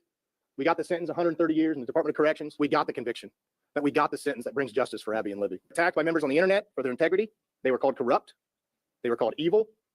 And they were called liars. And did what they could to be ashamed. I'm Well, going to you're say all right of those now, things. you're corrupt and you're liars. And evil. And by doing those things, it's turned you evil. But we just proved that Tobe Levenby lied. 100%. He lied. And that you knew that there was a liar on the stand, and yet you used his information to further your narrative to convict Richard Allen. So I'm still going to call you that. Yeah. Shield for the families. Spent countless hours chasing down leaks of crime scene photos. Countless hours attempting to scrub the internet of those crime scene photos. Countless hours trying to protect the family as best as they could. Kathy Shank, I thank you. Finally, the family. The Williams, the Germans, the Patties. Thank all you guys. The support you gave me throughout this. Those times when I said you had to abide by the gag order, that you wanted to respond to the things that were being put out there, the allegations against you, against your family members, that you respected me to the point where you were willing to agree to abide by that gag order for the betterment of the case. The fact that you supported me throughout it, and I know there may be times you doubted, but you endured. And without your help, we wouldn't have got the conviction. And without your victim impact statements and the graceful words that you gave to the court about how this has influenced your lives, we wouldn't have got the sentence that we got. Please, as Superintendent Carter said, the crime scene photos are still out there. And more may be out there in the future. Please, if you receive those, delete those. Don't forward those on. Don't re-victimize the family and the other family members. You can write whatever story you want and report however you want. You do not need those crime scene photos to do so. All it does is re-victimize the families and hurt the reputation of Abby and Libby. So please, if you get those, do not forward those on. If you get any other crime scene photos or autopsy photos or anything, don't forward those on. There you go. Yeah. Imagine You gave yourself away, sir. If you get any other crime scene photos or autopsy photos, don't forward those on. Like, wait a second. We know that the autopsy photos did not get leaked. So, To be very clear, and as somebody who has seen the photos, it did not do any damage whatsoever to Abby or Libby's reputation. They were still just a 14-year-old and a 13-year-old who didn't deserve to be killed by whoever killed them.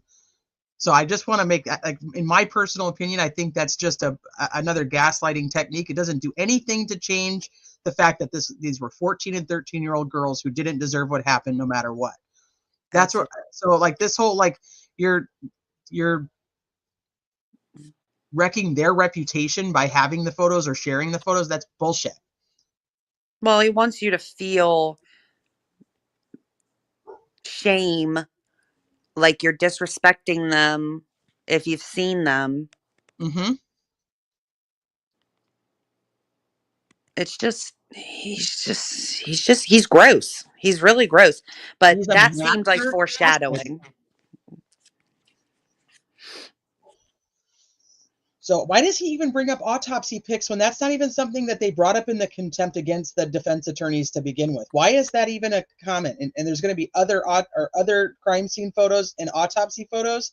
Why is he saying that? Yeah.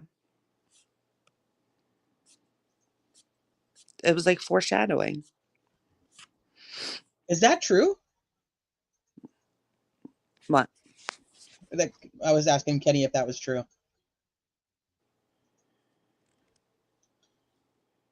That's crazy. Your grandkids.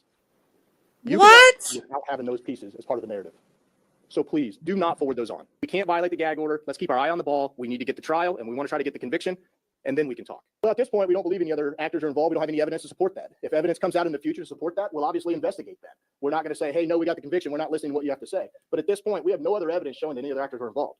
If Richard Allen himself, the defendant, wants to come forward and give us more information, we'll gladly accept that. Justification that, okay, we conducted a clean investigation, we presented the evidence as best we could, and the jury were convinced beyond a reasonable doubt that he was guilty. Who is all the other men? I may not use that word clear, but what I can tell you is we don't have any other evidence that ties them to the offense at this time. What do you mean looking into the Anthony Schatz profile? Something comes in my office, criminal charges will be pursued if the criminal code allows it. Well, he can ask some questions after we're done here. So I don't know what did it for the jury. I think it was a culmination of everything that we had. Once you start stacking that evidence against him, and as it stacks up, it's hard to say that the defendant isn't Bridge Guy. If you can accept that he's Bridge Guy, you can accept that he's the killer. And that to me is the bottom line. Bridge Guy. So I don't accept that he's the killer. How about that? All right. Well, thank you, Kat. You made that really easy for us, as you always do. Okay. Now we have the motion from the defense team again. So it's the defendant's verified motion to preserve and produce specific evidence. Once again, I have not read this. So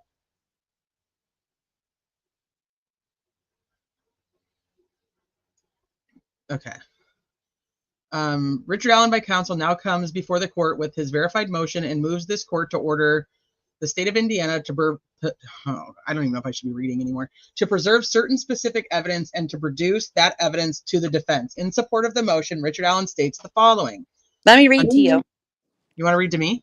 Yeah. Oh, fuck yeah. I get it pulled up. I only have the screenshots of this. I don't have a PDF, so I'm going to have to change the shots. Hey, Dan. All right. So states the following. Number 1. On February 12th, 2025, Richard Allen's counsel, Andrew Baldwin, met with inmate Reese Davis at the Newcastle Correctional Facility. 2. During their meeting, Mr. Davis informed Attorney Baldwin of the following. A. He, Reese Davis, was in the unique position of having met both Keegan Kline and Ron Logan during their stays at Newcastle Correctional Facility. B. He, Reese Davis, talked with Ron Logan about the Delphi murders on multiple occasions. Over the course of time, Logan confessed to his involvement in the murders along with 2 other people. C. During those conversations, Logan provided certain details of the crime that only the actual killer would know, but never divulged who the other 2 people involved in the murders were. D.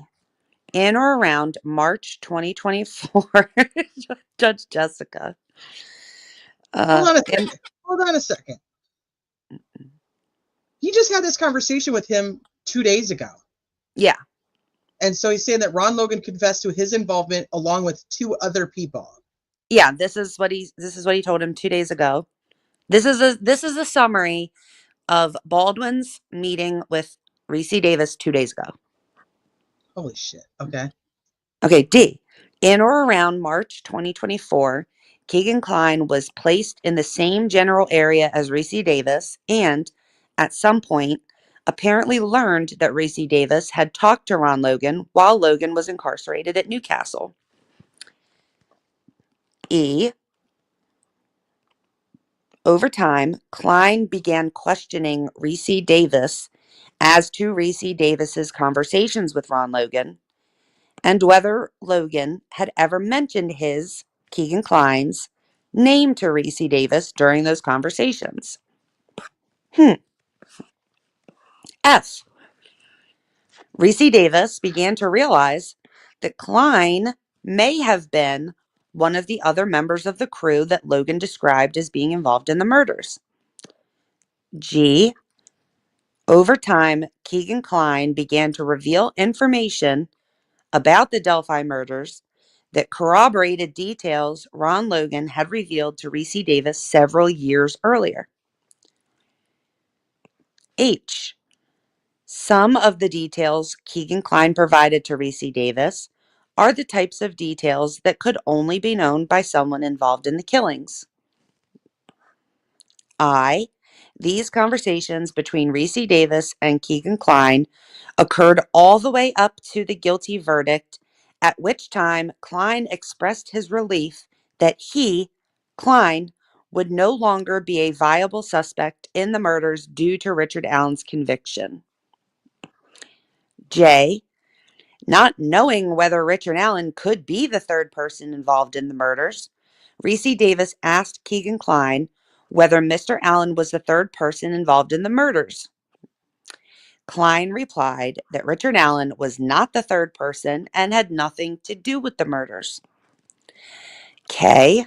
Keegan Klein further revealed to Reese Davis that he, Klein, and Logan knew each other through the sharing of child pornography that they shared on burner phones, and that further they, Klein and Logan, would see each other every 3 to 6 months so that Klein could assist Logan with using the burner phones because Logan was inept working with electronic devices. All right, L. Reese Davis further explained that once Keegan Klein began revealing his role in the murders sometime in the summer and fall of 2024, before Mr. Allen's October trial, he, Reese Davis, began sending letters to Nick McClelland, providing many of the details of his, Reese Davis's, conversations with Keegan Klein in 2024 and Ron Logan in 2017. M. Reese Davis indicated that he believes he sent as many as 8 letters to McClelland's office, hereinafter the Davis letters, and presumed that McClelland was sharing the contents of those letters with Richard Allen's defense team. N. Attorney Baldwin met with Reese Davis on March 27th, 2024, and learned very limited information from Reese Davis, who encouraged Baldwin to watch a videotaped interview law enforcement conducted years earlier. O. At their February 12th, 2025 meeting, Reese Davis further admitted that when Attorney Baldwin met with Reese Davis on March 27th, 2024, that he, Reese Davis, did not provide all the details that he knew at the time to Attorney Baldwin for 2 reasons. Number 1, he, Reese Davis, had not yet heard of the many details that Keegan Klein ultimately provided him, including that Keegan Klein was involved in the crime and that he, Keegan Klein, knew Ron Logan. And number 2, at that time he met with Attorney Baldwin in 2024, he, Reese Davis, could not be sure whether Richard Allen was one of the other 2 people that Ron Logan described as also being involved in the murders. Mr. Davis stated that he was guarded during their March 27th, 2024 meeting with Baldwin because he, Davis, did not necessarily want to assist Richard Allen's defense counsel if he, Richard Allen, was one of the 3 men that Ron Logan stated was involved in the murders. P. Again, in his March 27th, 2024 meeting with Baldwin, Reese Davis told Baldwin that he, Baldwin, could learn the details of what Reese Davis told law enforcement by watching his videotaped interview that law enforcement should have in their possession from when they, law enforcement, interviewed him, Reese Davis, sometime years before. At their February 12th, 2025 meeting, Reese Davis was shocked to learn that Baldwin had never received this videotaped interview.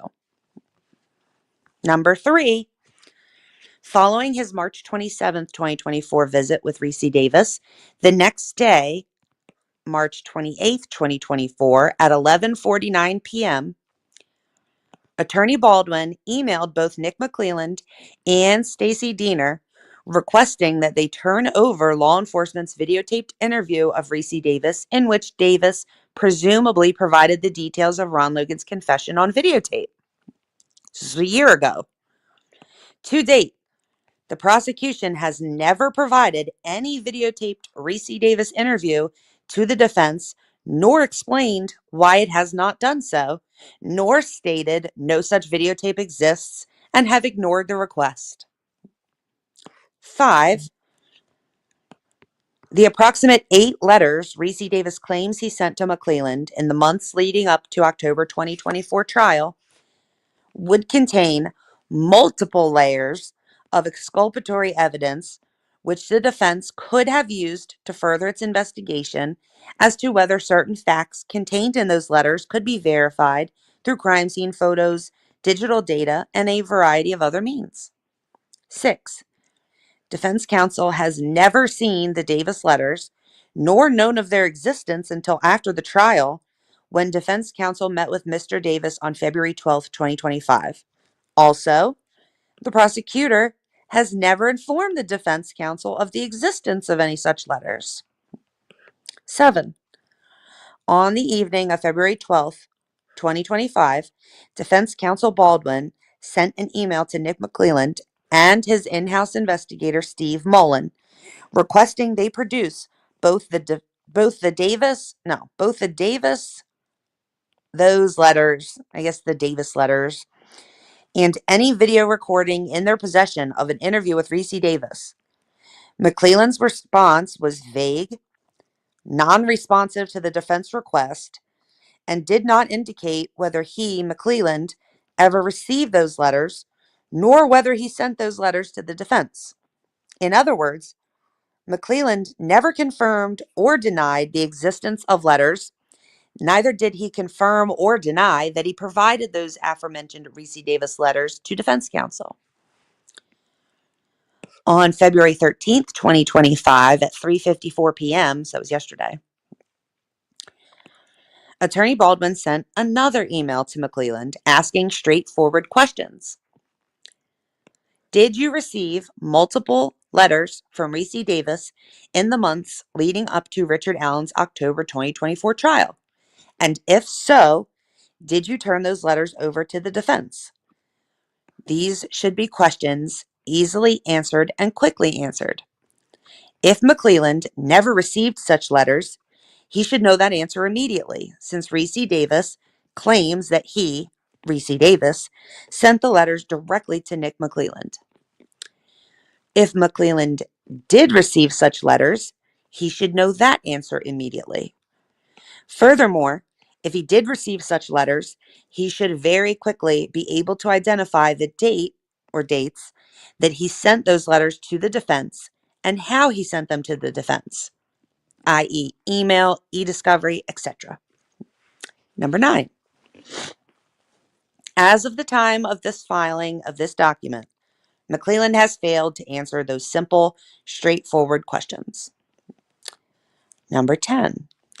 The defense has reviewed all e-discovery from March 2024 to the present to determine whether the prosecution provided the Davis letters to the defense to determine if those letters were hidden among other discovery.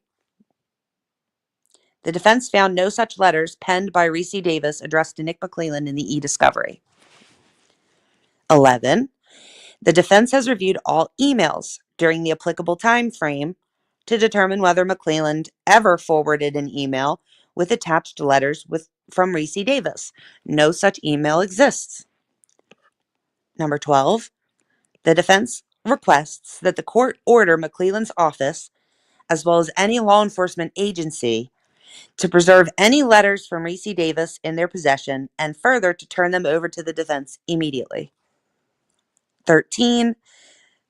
The defense similarly requests the court order McClelland's office, as well as any law enforcement agency, to preserve any video recording of an interview with Reese Davis in their possession and further to turn such video recording over to the defense immediately. Number 14.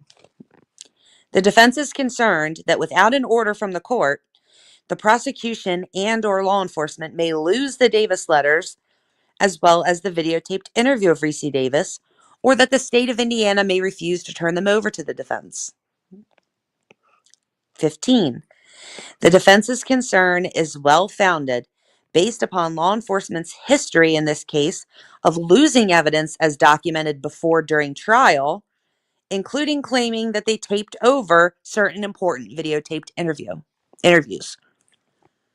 Number 16, the defense can produce a witness with admissible evidence that in the months before Mr. Allen's trial, the prosecution received some number of letters from Reese Davis and that those letters had been given to the people investigating the case. 17, the defense had a constitutional right to know of the existence of the Davis letters so that the defense could conduct its own investigation concerning the contents of those letters, including conducting depositions that would naturally flow from the facts alleged in those letters. Hold on a second. So number 16, is he saying that the defense does have a witness that that the defense can produce a witness with admissible evidence that in the months prior to, because my whole thing is do we trust this Reese Davis? Do we trust Keegan Klein? Do we trust any of the information? Are there even letters? So is he stating that there is a witness that will say, yes, Mr. McClelland did receive letters from Reese Davis, and those letters were actually given to people investigating the case? Yes. That's what he's saying. Yes.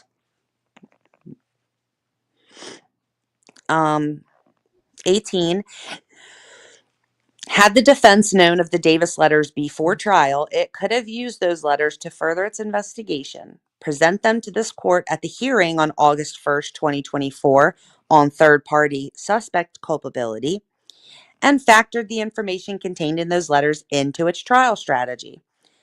19, had the defense received those letters after the verdict, then the defense could have incorporated those letters into its motion to correct error. Conclusion. For the foregoing reasons, the defendant respectfully requests that the court order the prosecution and any law enforcement agency, 1, to preserve any letters from Reese Davis in their possession. 2, to immediately turn over to the defense any letters from Reese Davis in their possession. 3, to preserve any video recordings of interviews of Reese Davis in their possession. 4, to immediately turn over to the defense any recordings of interviews with Reese Davis in their possession. And 5, to preserve all records in whatever form and communications, electronic or other, including emails and text messages pertaining to Reese Davis. And that is respectfully submitted and affirmed under penalty of perjury by Andy Baldwin.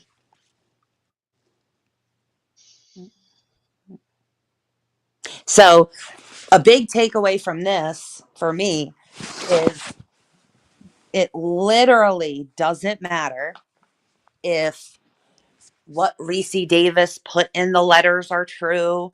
It doesn't matter if what Keegan told him is true. It doesn't matter if none of that matters. What matters is if Reese Davis sent 8 letters to Nick McClelland's office and the defense has a witness who can testify at a hearing with admissible evidence saying that McClelland's office did in fact receive these letters, kind of like how the whole Todd Click thing happened and he skated by that accusation really easily. Right. If he didn't turn that stuff over and he is in possession of 8 letters, this is Brady. 100%. That was my whole thing with number 16, was because Reese can go ahead and say to Baldwin, yeah, I wrote all these letters, I did all these things, but how do we know that he actually wrote the letters? Like, they're going to have to go a step further to be able to prove that these letters actually even exist, to prove that there's a Brady violation. So number 16 to me is probably the biggest part, because like you said, the content doesn't matter. It doesn't need to be true. The stories from Keegan and Logan don't need to be true. But what it does is, and that's what I was thinking. But I was thinking that too. I was like, they could go there, but then they came up with this, because that's what I was thinking. First off, is they could actually get, the scans of the mail and the incoming and outgoing. But also they know for a fact that they have somebody who is going to say that these letters were actually given to people investigating the case. That means that there's an investigator who's like, yeah, I've seen those letters. I read those letters. I also think that they're not idiots. And I think that they're aware that probably one of the dumbest things they could have did was put who that witness is into this, because Nick's going to go around asking who said something about these. Just like when Jerry Holman walked out of his deposition and How said the fuck to, did they get this to how the Murphy? fuck did they get this? Yep.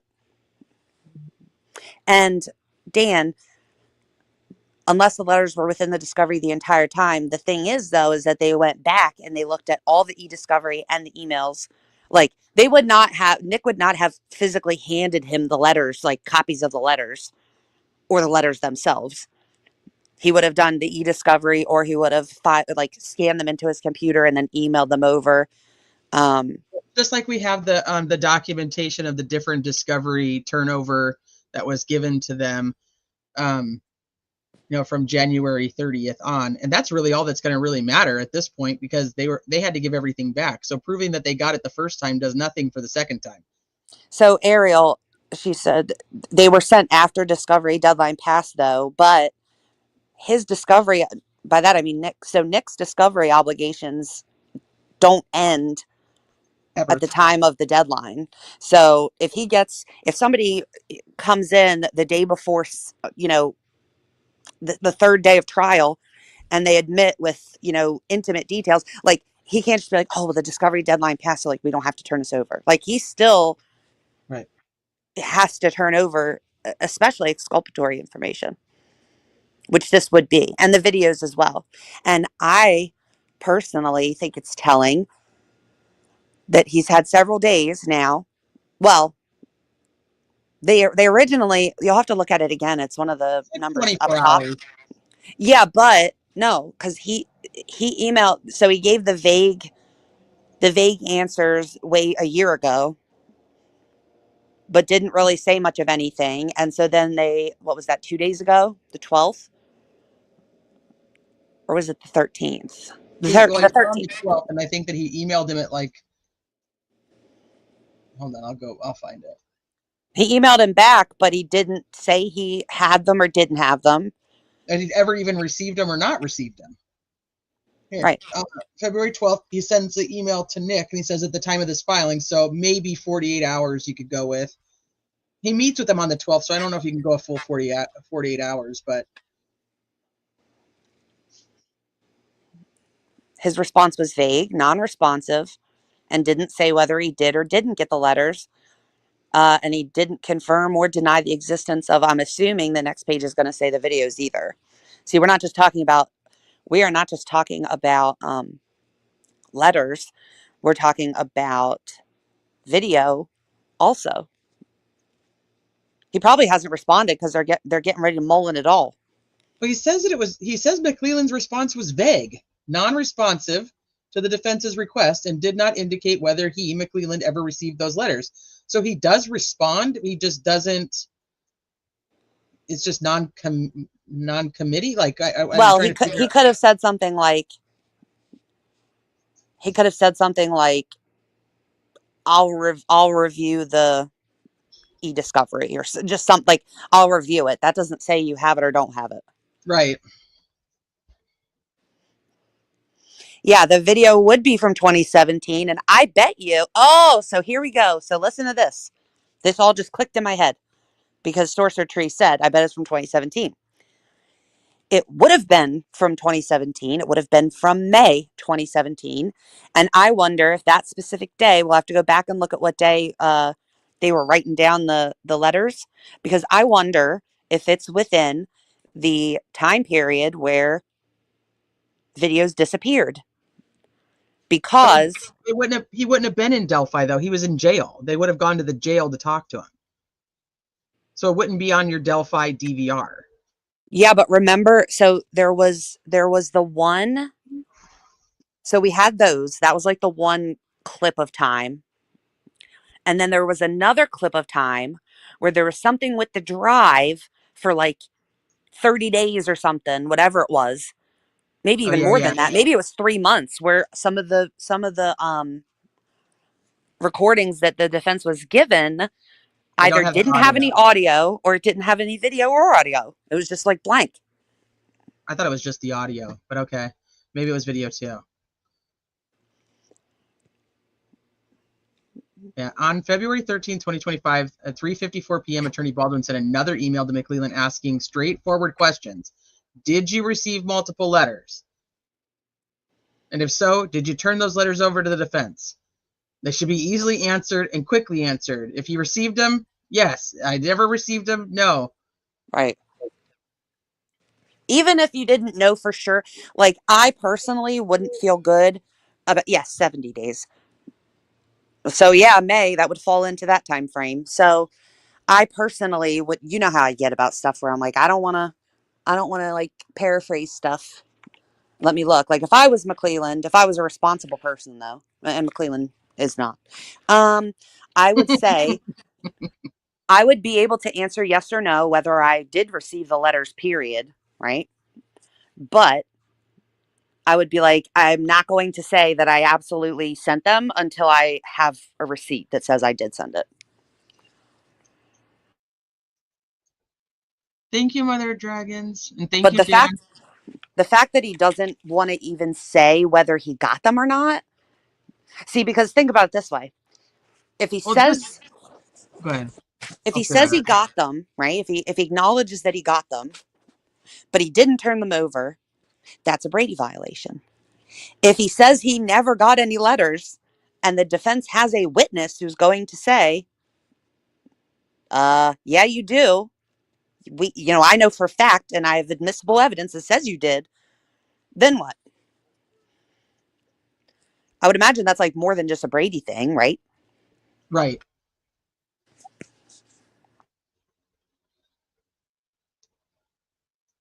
I mean, ultimately, if he had these letters and he didn't turn them over, there's how do we get because there's no DNA still, so Gold just says, yeah, whatever, it doesn't matter. But how does but that has nothing to do with it?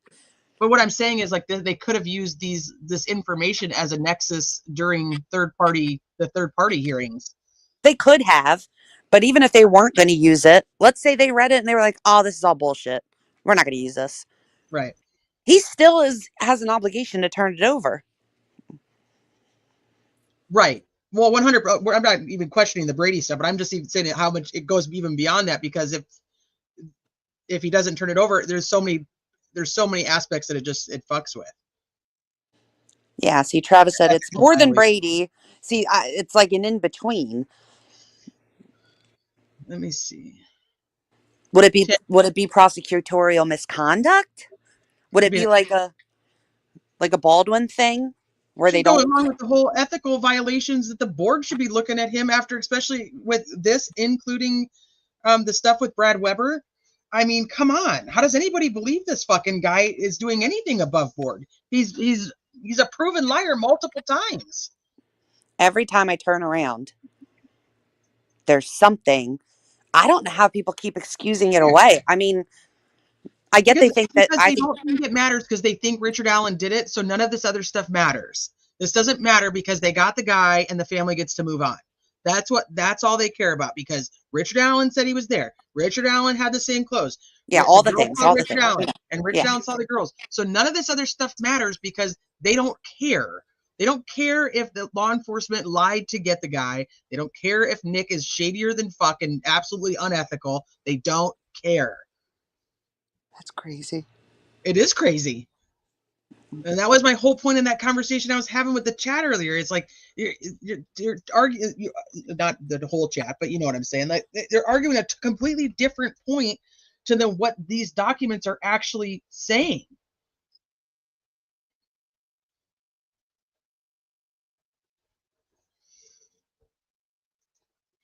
Hold on. It's not perjury, which is criminal because not submitted under oath.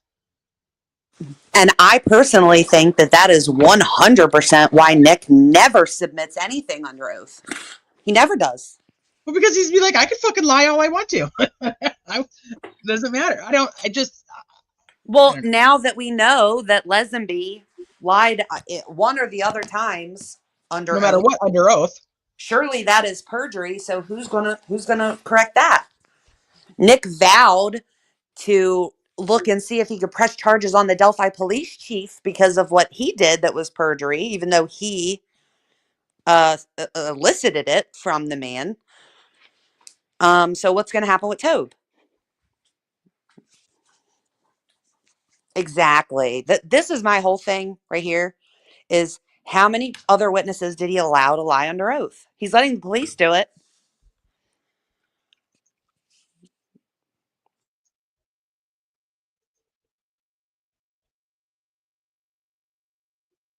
He probably did write the affidavit, but the thing is, though, is that Tobe signed it.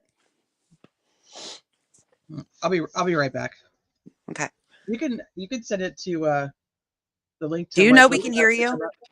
I'm telling you, you can send it to Michael if he wants to come up. Oh, okay. I talking thought you were talking to somebody. I didn't know if you knew we could hear you. No, I was talking to you. I'll be right back. I gotta use the restroom. I'll be right back. Okay.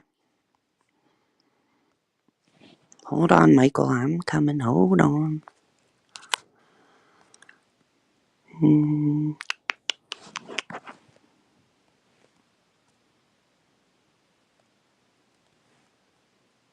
Okay. Oh, see, and I just went through all that, Michael, to go find the message, copy the link, I know the people would rather hear from you, but I can't get over I'm sitting here and all I can think about is like, I know you can't just say anything, but he's seemingly been allowed to just like say anything and there's never any consequences. I'm just confused how somebody can steal and there was a big hullabaloo with the defense's stuff, or people want to point out, like they'll say that they're liars because Rosie thought that it was a 6 by 10 cell and really it's like a 7 by 11 cell. That's a big deal. But shit like this, where they're saying, you know, these are the reasons that you moved the man, and under this rule, you're not allowed to do that. And they go in and they look and they say, oh, one way we could have did that is if there was overcrowding. So like, let's just put it in here in this affidavit that it was from overcrowding. This was the first time anybody has ever heard of that. I also would imagine that there are jail records where one could go back to October 28th or so, October 27th, and determine if there was an overcrowding. There's an online complaint form, Michael says. If that's to like report Nick, I'm gonna have to look into that because I think that goals, like you have to put all of your personal information, and I think for Nick's you would have to too.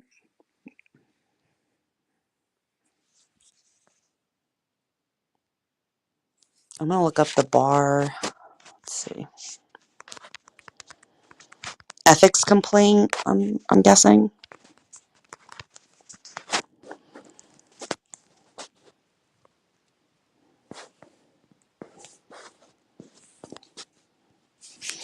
File a complaint against a lawyer. Open and complete the form, save it to your computer, attach it along with any supporting documents in an email. A valid complaint must have your name, current address, current contact information in the form of telephone and email if you have one. How are you supposed to email them the form if you don't have an email?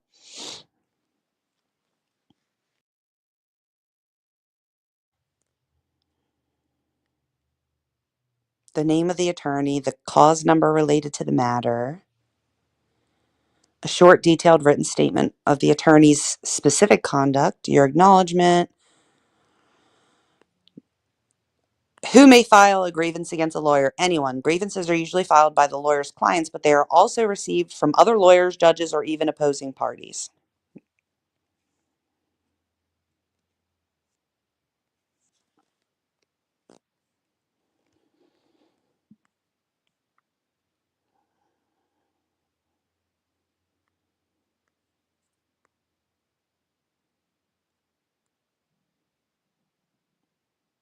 We could do it through you, Travis. Is that what you're saying?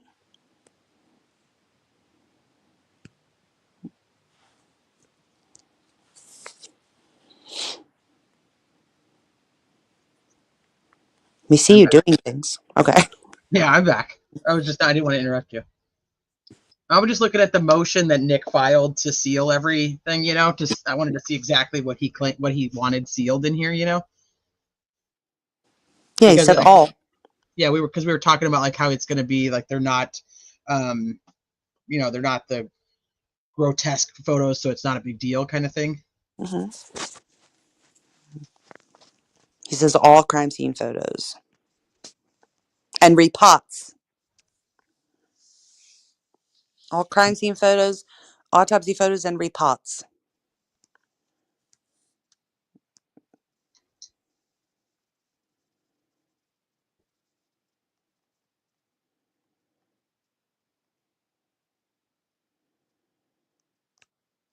Also, as a side note, I don't think that should be a legitimate. I mean, I'm not saying that I don't think that they should be sealed. What I'm saying is I don't think them being accessible via public records request could, what did it say? Scroll down a little bit to the next page. Right there. Release of them would have the same effect on the victims' families, would re-traumatize them for years to come. Like, I don't think that, like, this is the law, Nick. This is the law, right? I don't feel like there should be, like, feelings like that in the law. Like, say why the law says you shouldn't, okay, because they're minors. Like, let that be the reason. He's really big with, like, what's the word I'm looking for? Shame. Like, he wants you to feel shameful. So even if, yes, emotions, he's good at, like, playing on emotions. Like, you should be ashamed if you're even thinking about requesting these.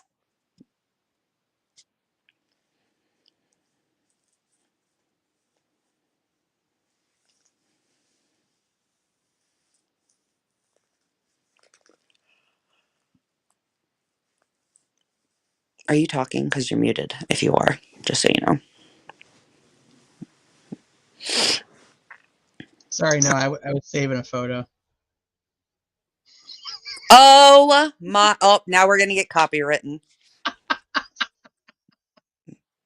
She's like, ew, water, clean water. Ew, I can't touch that. Somebody brought it up in the chat, so I was just bringing it up. You guys Zoom would in. rather, how many people here would rather see the toe? Come on, Wait. tell me the truth. You guys would rather see the toe. Wait, no, zoom in to her.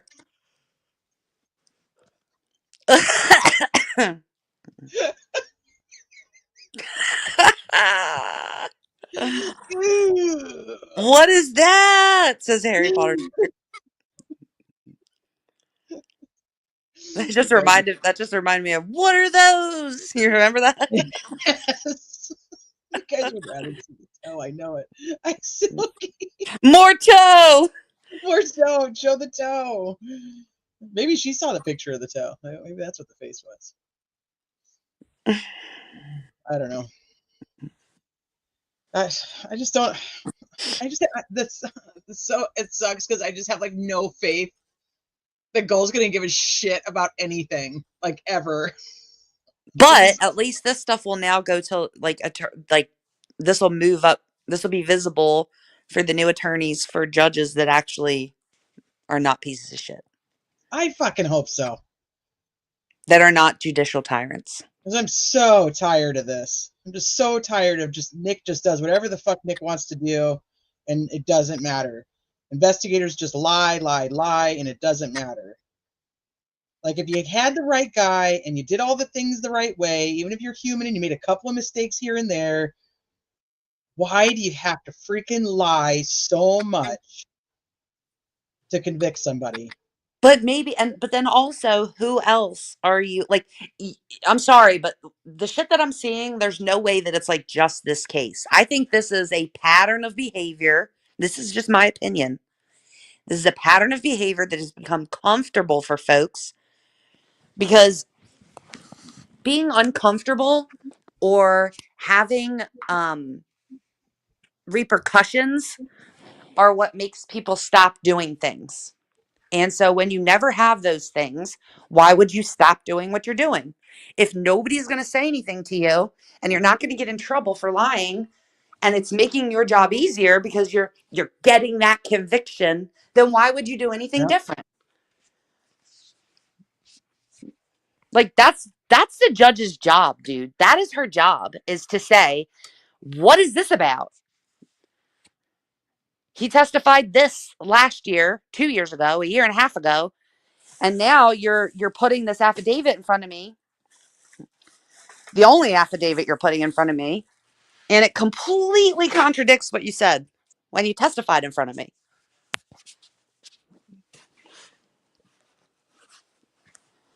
It's bizarre to see a judge allow it, to be honest.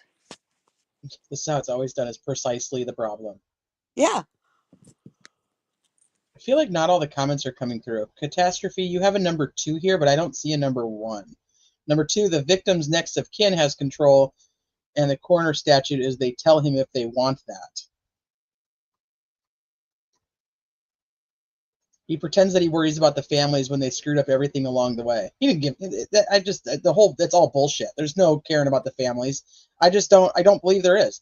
I mean, not that you don't, I shouldn't say not caring at all, but just you do everything the right way. You would make sure all your I's are dotted and your T's are crossed and everything is done the right way and not in this shady ass, let's just lie our way through it and hope for the best outcome. On top of that, I'm going to add to that.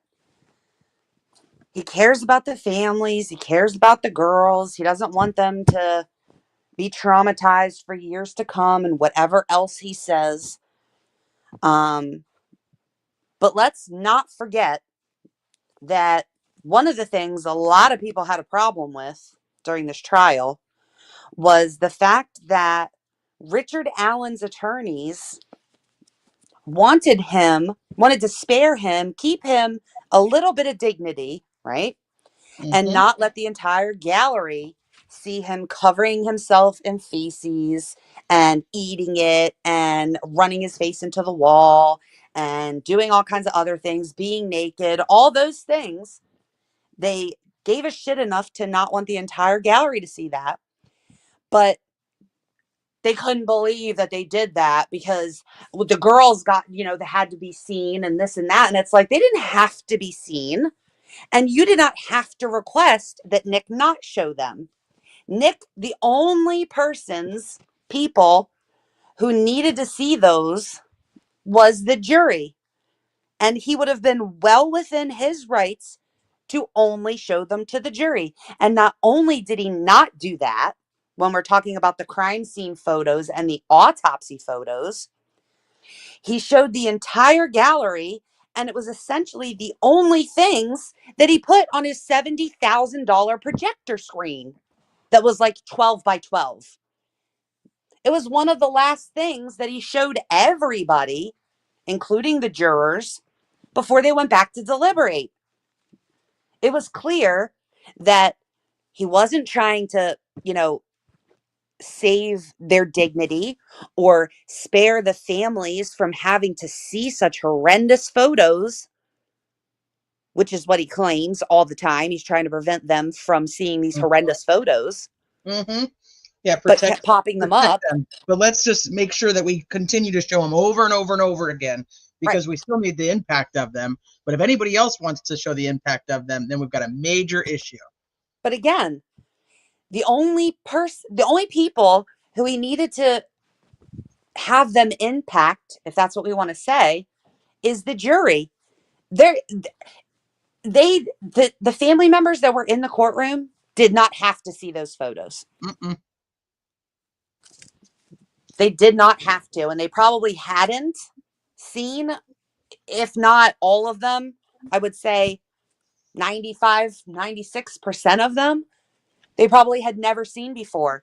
And just imagine, you have the jury and members of, and I don't think that she clarified like specifically who, or if it was just a number of people. It might have been the entire courtroom, where they're looking at these pictures and they were like explaining what they were before it would pop up, because obviously they're gruesome, and all of a sudden it changes screens to the next picture and no one was expecting it, and here pops a photo like inches away from Libby's just mangled neck, and she said like everybody gasped, and it's like, oh, everybody didn't have to see that. Nick chose to let everybody see that. Yep. So to then put in this that he wants to, that the families will be traumatized for years to come, and that no one should see this and this and that. Like, sir, you exploited them the most. Well, I'm telling, the guy is like such a master manipulator, and he uses emotion to try to gaslight the shit out of people. Yep. And I mean, it works, and we see it working. And it's like, once, like, if those people that it's working on, if they open their eyes and they actually saw it, they could never go back, because once you see the gaslighting, you can never unsee it.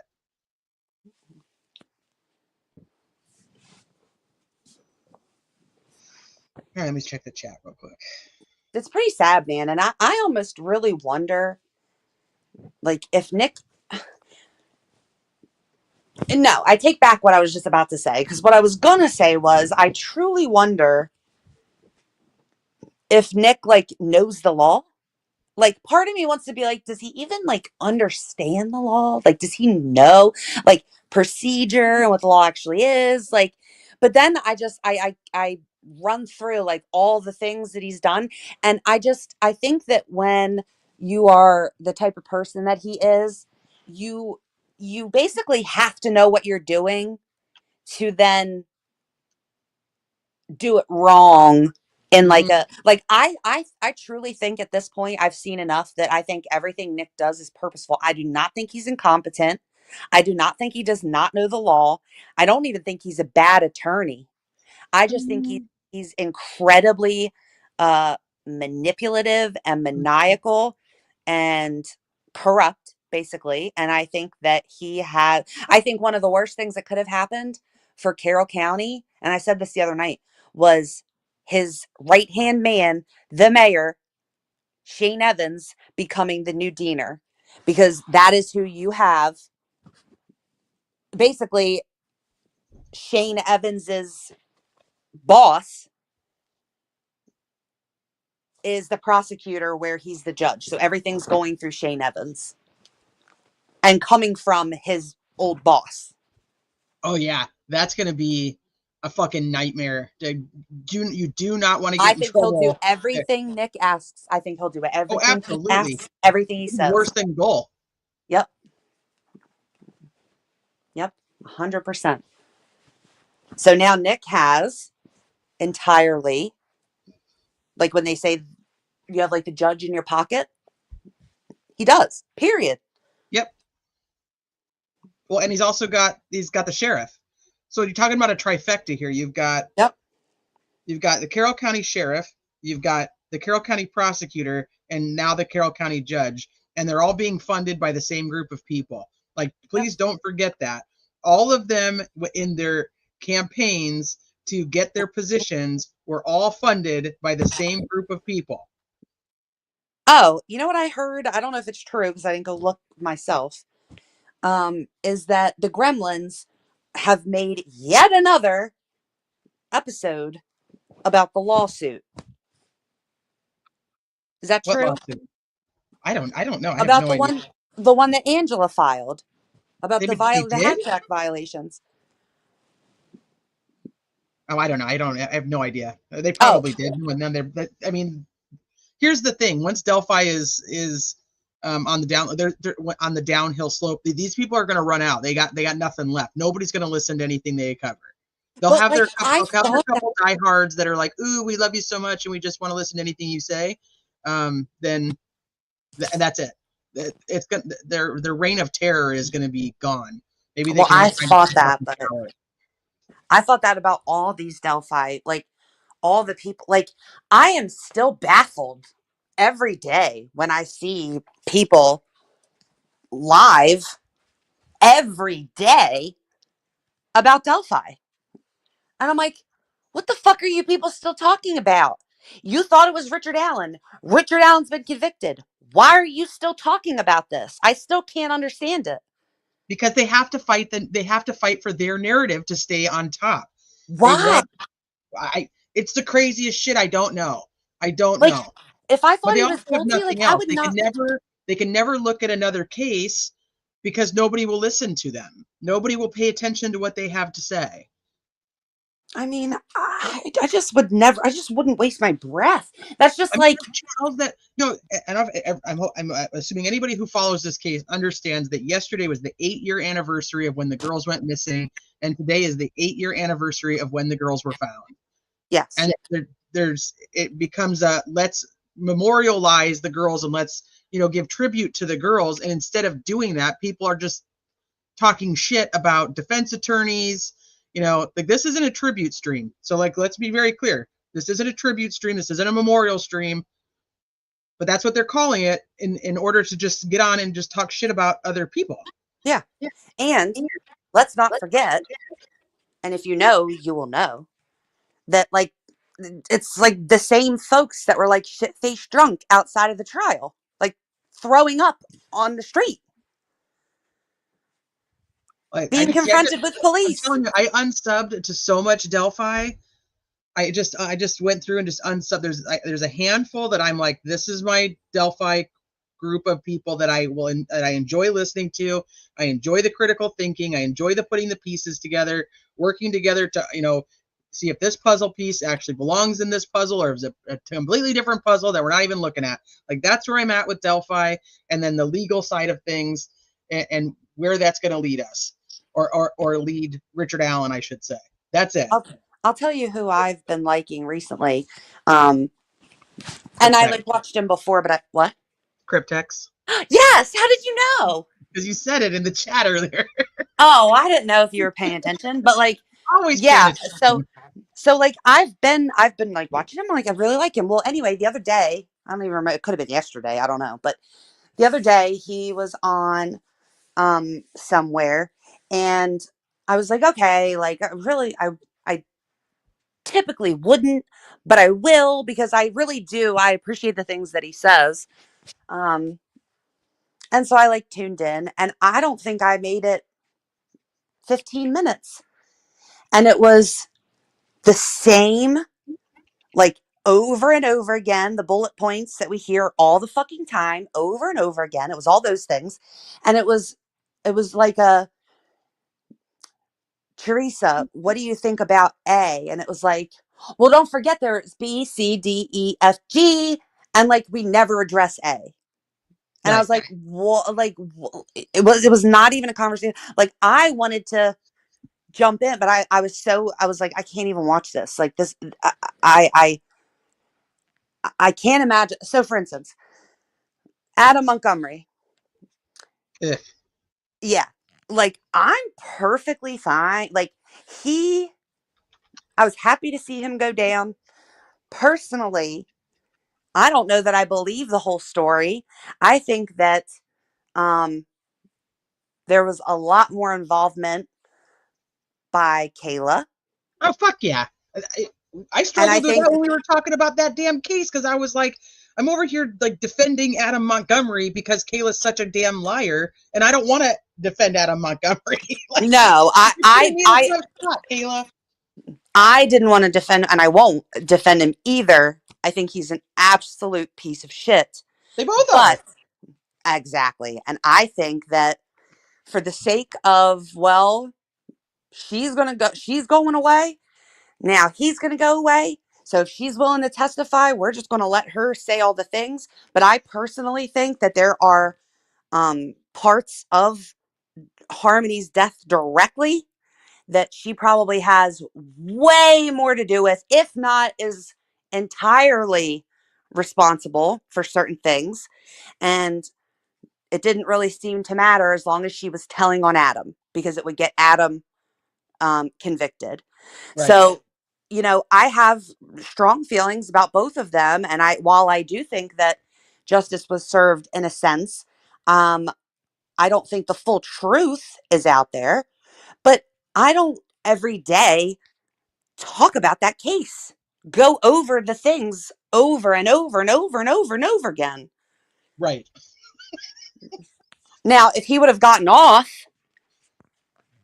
and then, yeah, I mean, I'd still, because not necessarily that he wasn't punished and I thought he should have been, but just simply, um, it just, I don't know. It's hard to explain because it's just so fucking stupid. I just would never sit and, like, how you feel about Koberger. There's other things with Koberger that's going on that we could and should be talking about. And to be honest with you, I think that would be an interesting trial for you and I to watch together. Absolutely. But like, we don't talk about it, like, ever, because what is the point? I don't want you to change your mind. It's not my job to make you change your mind, Teresa. No, and it's also yeah. And then there's just like, let's go live and just spew the hate towards people who don't agree with us. Yeah, I just don't care, and I just don't want, like, if somebody's going to go live for 7 hours and talk about how guilty Brian Koberger is, like, I've made the spreadsheets. Well, I actually have to update his, but like, I've made the spreadsheets. Like, you can go get the facts there. Like, I'm tired of chasing people down to explain the actual facts of stuff. Like, Yep. it's exhausting, and I don't care. If you don't care, I don't I'm care. telling you, that's how I felt with the Chris Watts case. My final breaking point was just like, what am I doing? I did this. This is why I have given so much slack, is because I've absolutely done it. I did it with the Watts case. I was the person who would go to the streams and I would tell the people how wrong they were, and I'd pull out the facts and I'd say, look at this page. It's on this. This is what it says. This is what it means. And I did it. And then I fought with people all the time, and it was just fucking dumb. I don't know why I did it. I don't know what came over me. So I'm like, I try to give the benefit of the doubt. Like, hopefully these people are like, maybe this is their learning curve. Like I had mine when I came on social media, and they're gonna realize like that's dumb, like I did. And then they'll end up more like me, where it's like, I don't really care what your opinion is. I just want to be able to have a conversation and go for. I don't want to fight with you about your opinion. Like I just don't. I know what it is. Like, well, I know what it is for me, and it probably is that for you too. It's like how I am is, I don't care. Like, if you think something different than me, then that's fine. My biggest thing, and I know some people in the chat are going to agree with this because I know they're the exact same way, is like, if you are going to form an opinion, I don't care which way it is, but please be forming it on things that are real. Like, I get so caught up in just correcting misinformation. Right. And it's like, it's not my job. It's just, That's not right. my fucking job. As long as what I put out is correct, then I don't care. You can seek correct information or don't. But like, I'm not going to come listen to you for 5 hours. I'm not going to talk about you nonstop. I'm not going to make streams about you. But I'm not going to like engage with you if every time I talk to you, you're talking about things that aren't real. Right. I mean, I could just talk to my kid for that. Like, we could talk about random shit that happens in Sonic. Like, I'd rather do that. Al on the pro says they're the only one that still thinks that OJ didn't do it. Oh yeah, probably. I'm not. Yeah, we can go. We could probably go through some rounds on OJ for sure. I was gonna say we could rewatch that, but you're not going to convince me that Casey Anthony didn't do it. But I would watch that with you. See, OJ, I have a lot of questions, and I think it comes down to, once again, I don't trust the investigation, and they were proven to have been planting evidence, and I just, not to say that he didn't do it, but I don't think I think he's got involvement, but I'm not sure he's the one who actually did all the things that were done. That's where I stand with OJ. Not to say that he's an innocent person by any means. And more so, even after he comes out, he's like, I read this book. Like, if I did it, this is how I would have done it, kind of thing. I got some questions about the son. I do, Mar. I'm right there with you. I do. I've got some questions about the son. You people are crazy. I'm not saying that he wasn't involved. But having said all of this, I you're think that not she's absolutely guilty. doing nightly lives about like how it was not him and it was the son. Yeah, no. You know what I mean? Yeah, I could just be an OJ. Yes, he's currently jail. burning in the flames and pits of hell. Yes. Well, without a doubt. I don't think there's any. That's why I'm like, OJ's not a good guy, so it's not like you're not out defending like a good guy. Cato, I was just showing a podcast about another case not that long ago, and Cato was on there, and I was like, Cato, what the hell are you doing? I saw. I was watching. I don't know how I got there. I must have needed a break from something, and I was watching. You're gone. I don't know if you meant to go, but you're gone.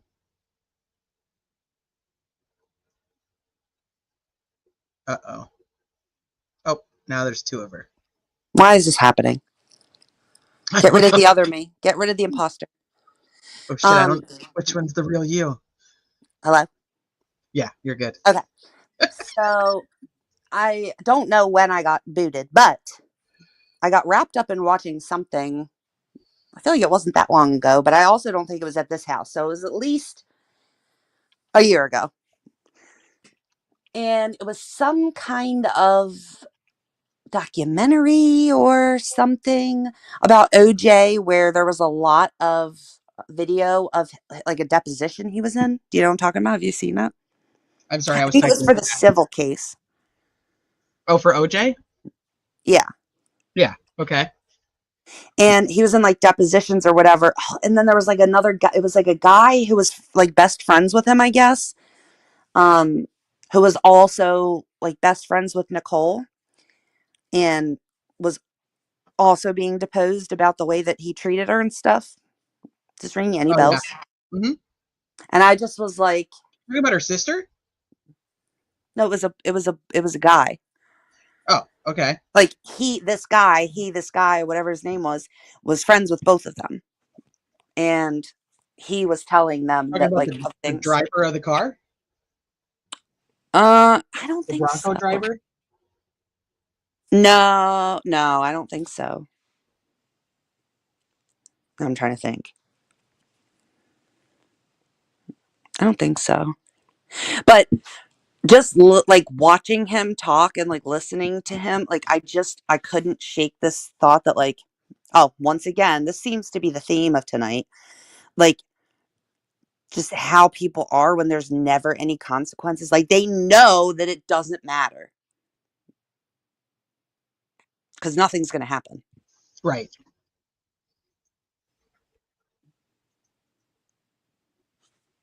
They won that. They won the civil suits.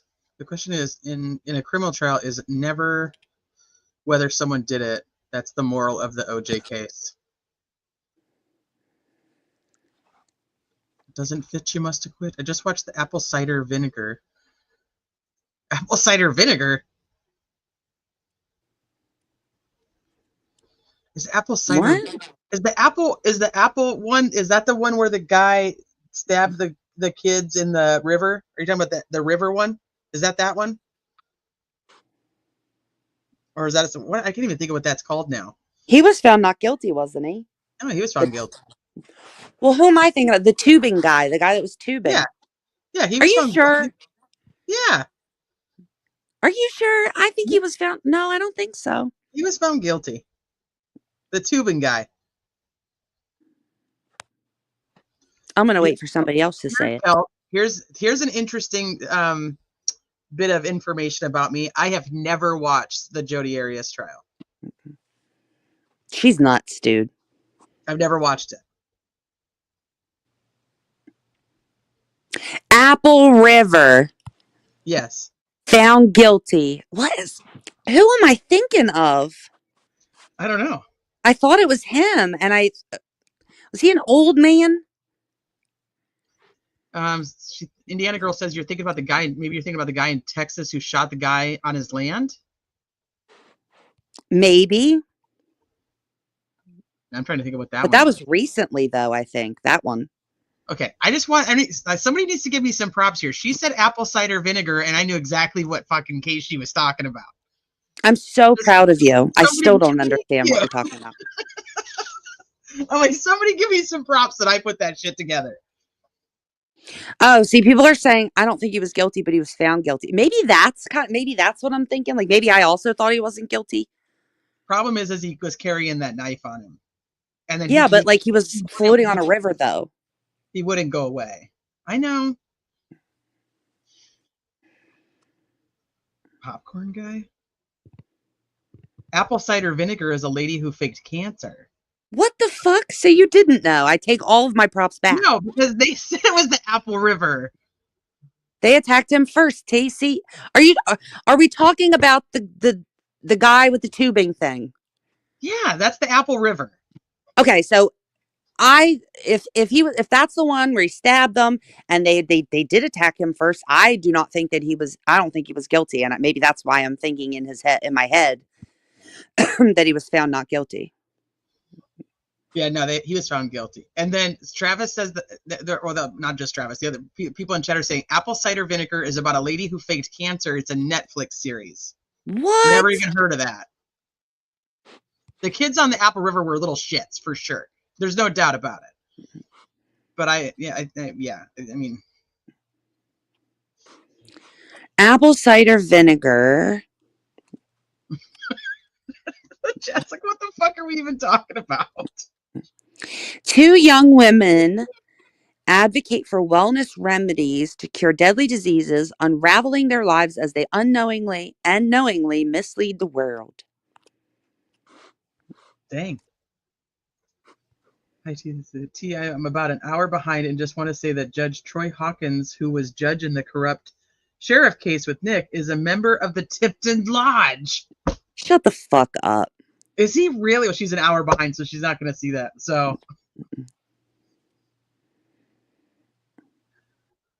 damn. Freaking Masons, man. That's weird. Because then why would he call? Yeah, no more Masons. I'm with Miku. No more. There's another South Carolina trial that had a pre-trial today, but Indiana Girl didn't watch it. Sounds good. Not sure when the trial is though. What do you remember what it was about? I don't know. We're already watching Zachary Hughes' trial out of South Carolina. Okay, listen to this. Apple cider vinegar. Oh wait, doesn't come with a warning label. Blah blah blah blah blah. The bloodsucker. Apple cider vinegar?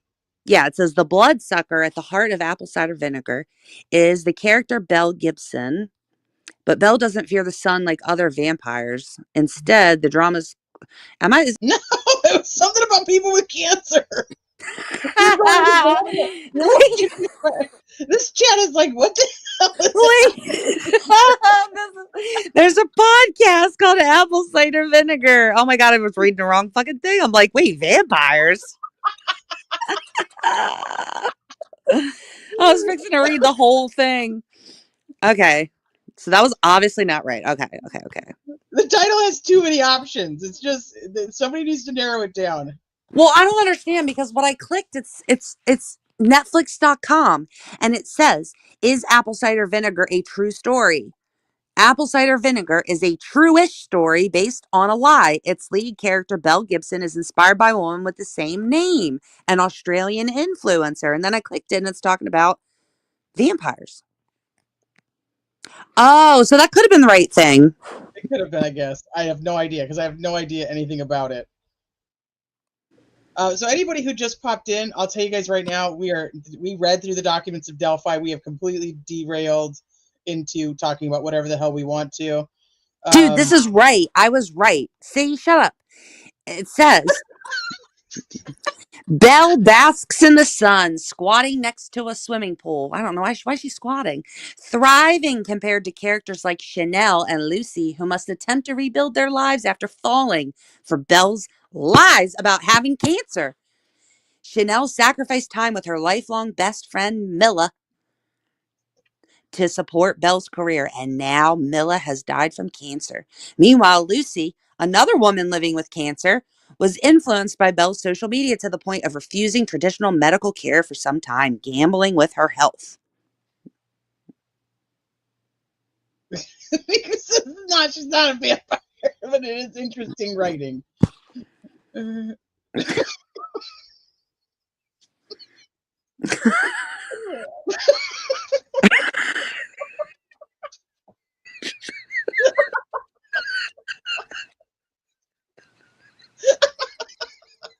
I don't even know if I fucking quit. Vampires and vinegars and oh shit. Okay, so I think. Are you talking about Brian Walsh? Where this train is off the rails. I think you're talking about Brian Walsh, and then this one I have no idea. The South Carolina case is called the Secret Lover Murder Trial. I don't know anything about that. Here, I'm gonna write it down because there's no way I'm gonna remember it without writing it down at this point in my day. Secret Lover.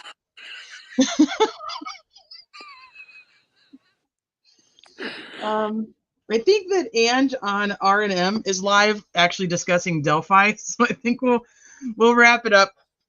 I gotta go figure out. Did we read all the things? Are we done? We read all the things. Yeah, we read them all. Why do we have Nick on the screen? I don't know, because somebody brought him up in chat, and I thought I'd just share it for whatever reason. We're still looking at the nipples, Tammy. Don't you worry. We'll figure out the nipples. Teresa has been live for like essentially 12 hours, so I'm done, dude. We need a little bit of grace. I took nothing out for dinner. When I went to use the restroom, the tiny human's like, "Can I have a breakfast sandwich?" Like, because I'm starved. like, I don't even know what I'm doing. Then they're eating their hair, Teresa. They're gonna sit there, start chewing their hair. My grandpa used to always, like, if we would bite our nails, he'd be like, he had like this booming voice, but he also had like an accent because he was like not from here, and so he'd be like, "If you're hungry, get something to eat."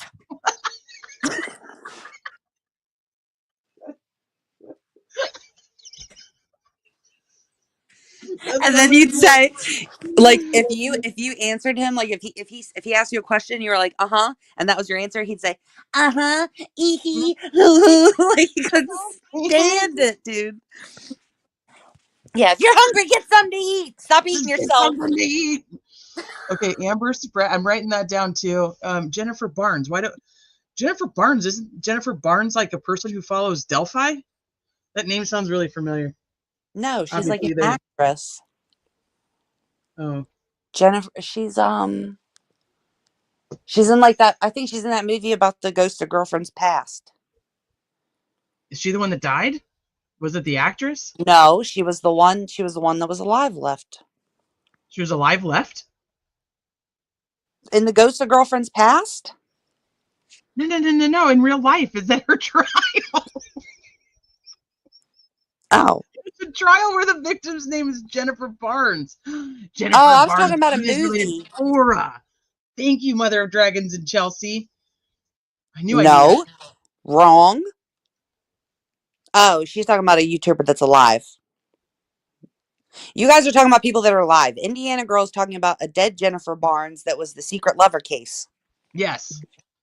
But I knew the name, so I was trying to figure out how I knew it.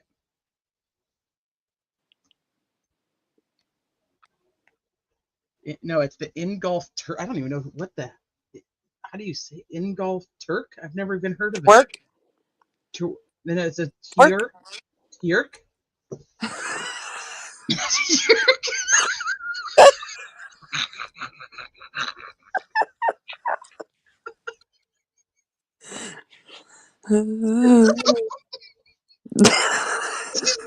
Lovers. Oh, I can't. This is so bad. Okay, so done. I have this set up to portal you guys to R&M for some serious conversations about the Delphi case, and Melanie Little's covering Turk. Now that's spelled different than the last one. So who's lying? That was easier. It's not twerk. Twerk. Twerk. Oh, she spelled it with a U again, or a UE. Allegedly. See, the other one in Massachusetts I know of that's coming up is Brian Walsh and Anna Walsh, and it happens to also be in front of Judge Bev, the same one as Karen Reed. So I'll have to look at this twerk one. All right, this is, like I said, this will portal you guys right over to Ange, and don't go over there laughing because she's probably being like super serious and reading some really important stuff. And you guys are going to go over there all willy-nilly. All right, I'll be back tomorrow to cover the rest of day 3 and all of day 4 of the state of South Carolina versus Zachary Hughes. What time is that? Oh, shit, I don't know. I'm really tired. I kind of wanted to sleep in a little bit. I don't know, maybe 9 my time. I'm going to probably shoot for 9 my time. Okay. It's my husband's birthday tomorrow. Oh, I forgot. Are you going to put it off because it's his birthday? No. Hasn't he had a lot of birthdays by now? He's going to be the big 4-0. Oh. So he wants to ignore it. Okay, I get it. I totally get it. Plus, I'm also a little selfish, so. Yeah, no, we're going to totally finish the trial. Because that way we can do documents on Monday, maybe. We'll see. All right. Well, and tomorrow, if we're live, we can sing him happy birthday. That's true. We can. We'll do that. All right, okay. You guys. Love you. Go enjoy your time over at R&M. Go in super serious mode. Don't let her know that we were fucking around. Because otherwise we're going to end up finding out. And we don't want to do that. So I will see you guys mañana. Love you. Go enjoy the rest of your Friday. Thank you guys for hanging out here with us on your Valentine's Day. Happy Valentine's Day. Happy Valentine's. Love you. Bye. Love you. Bye.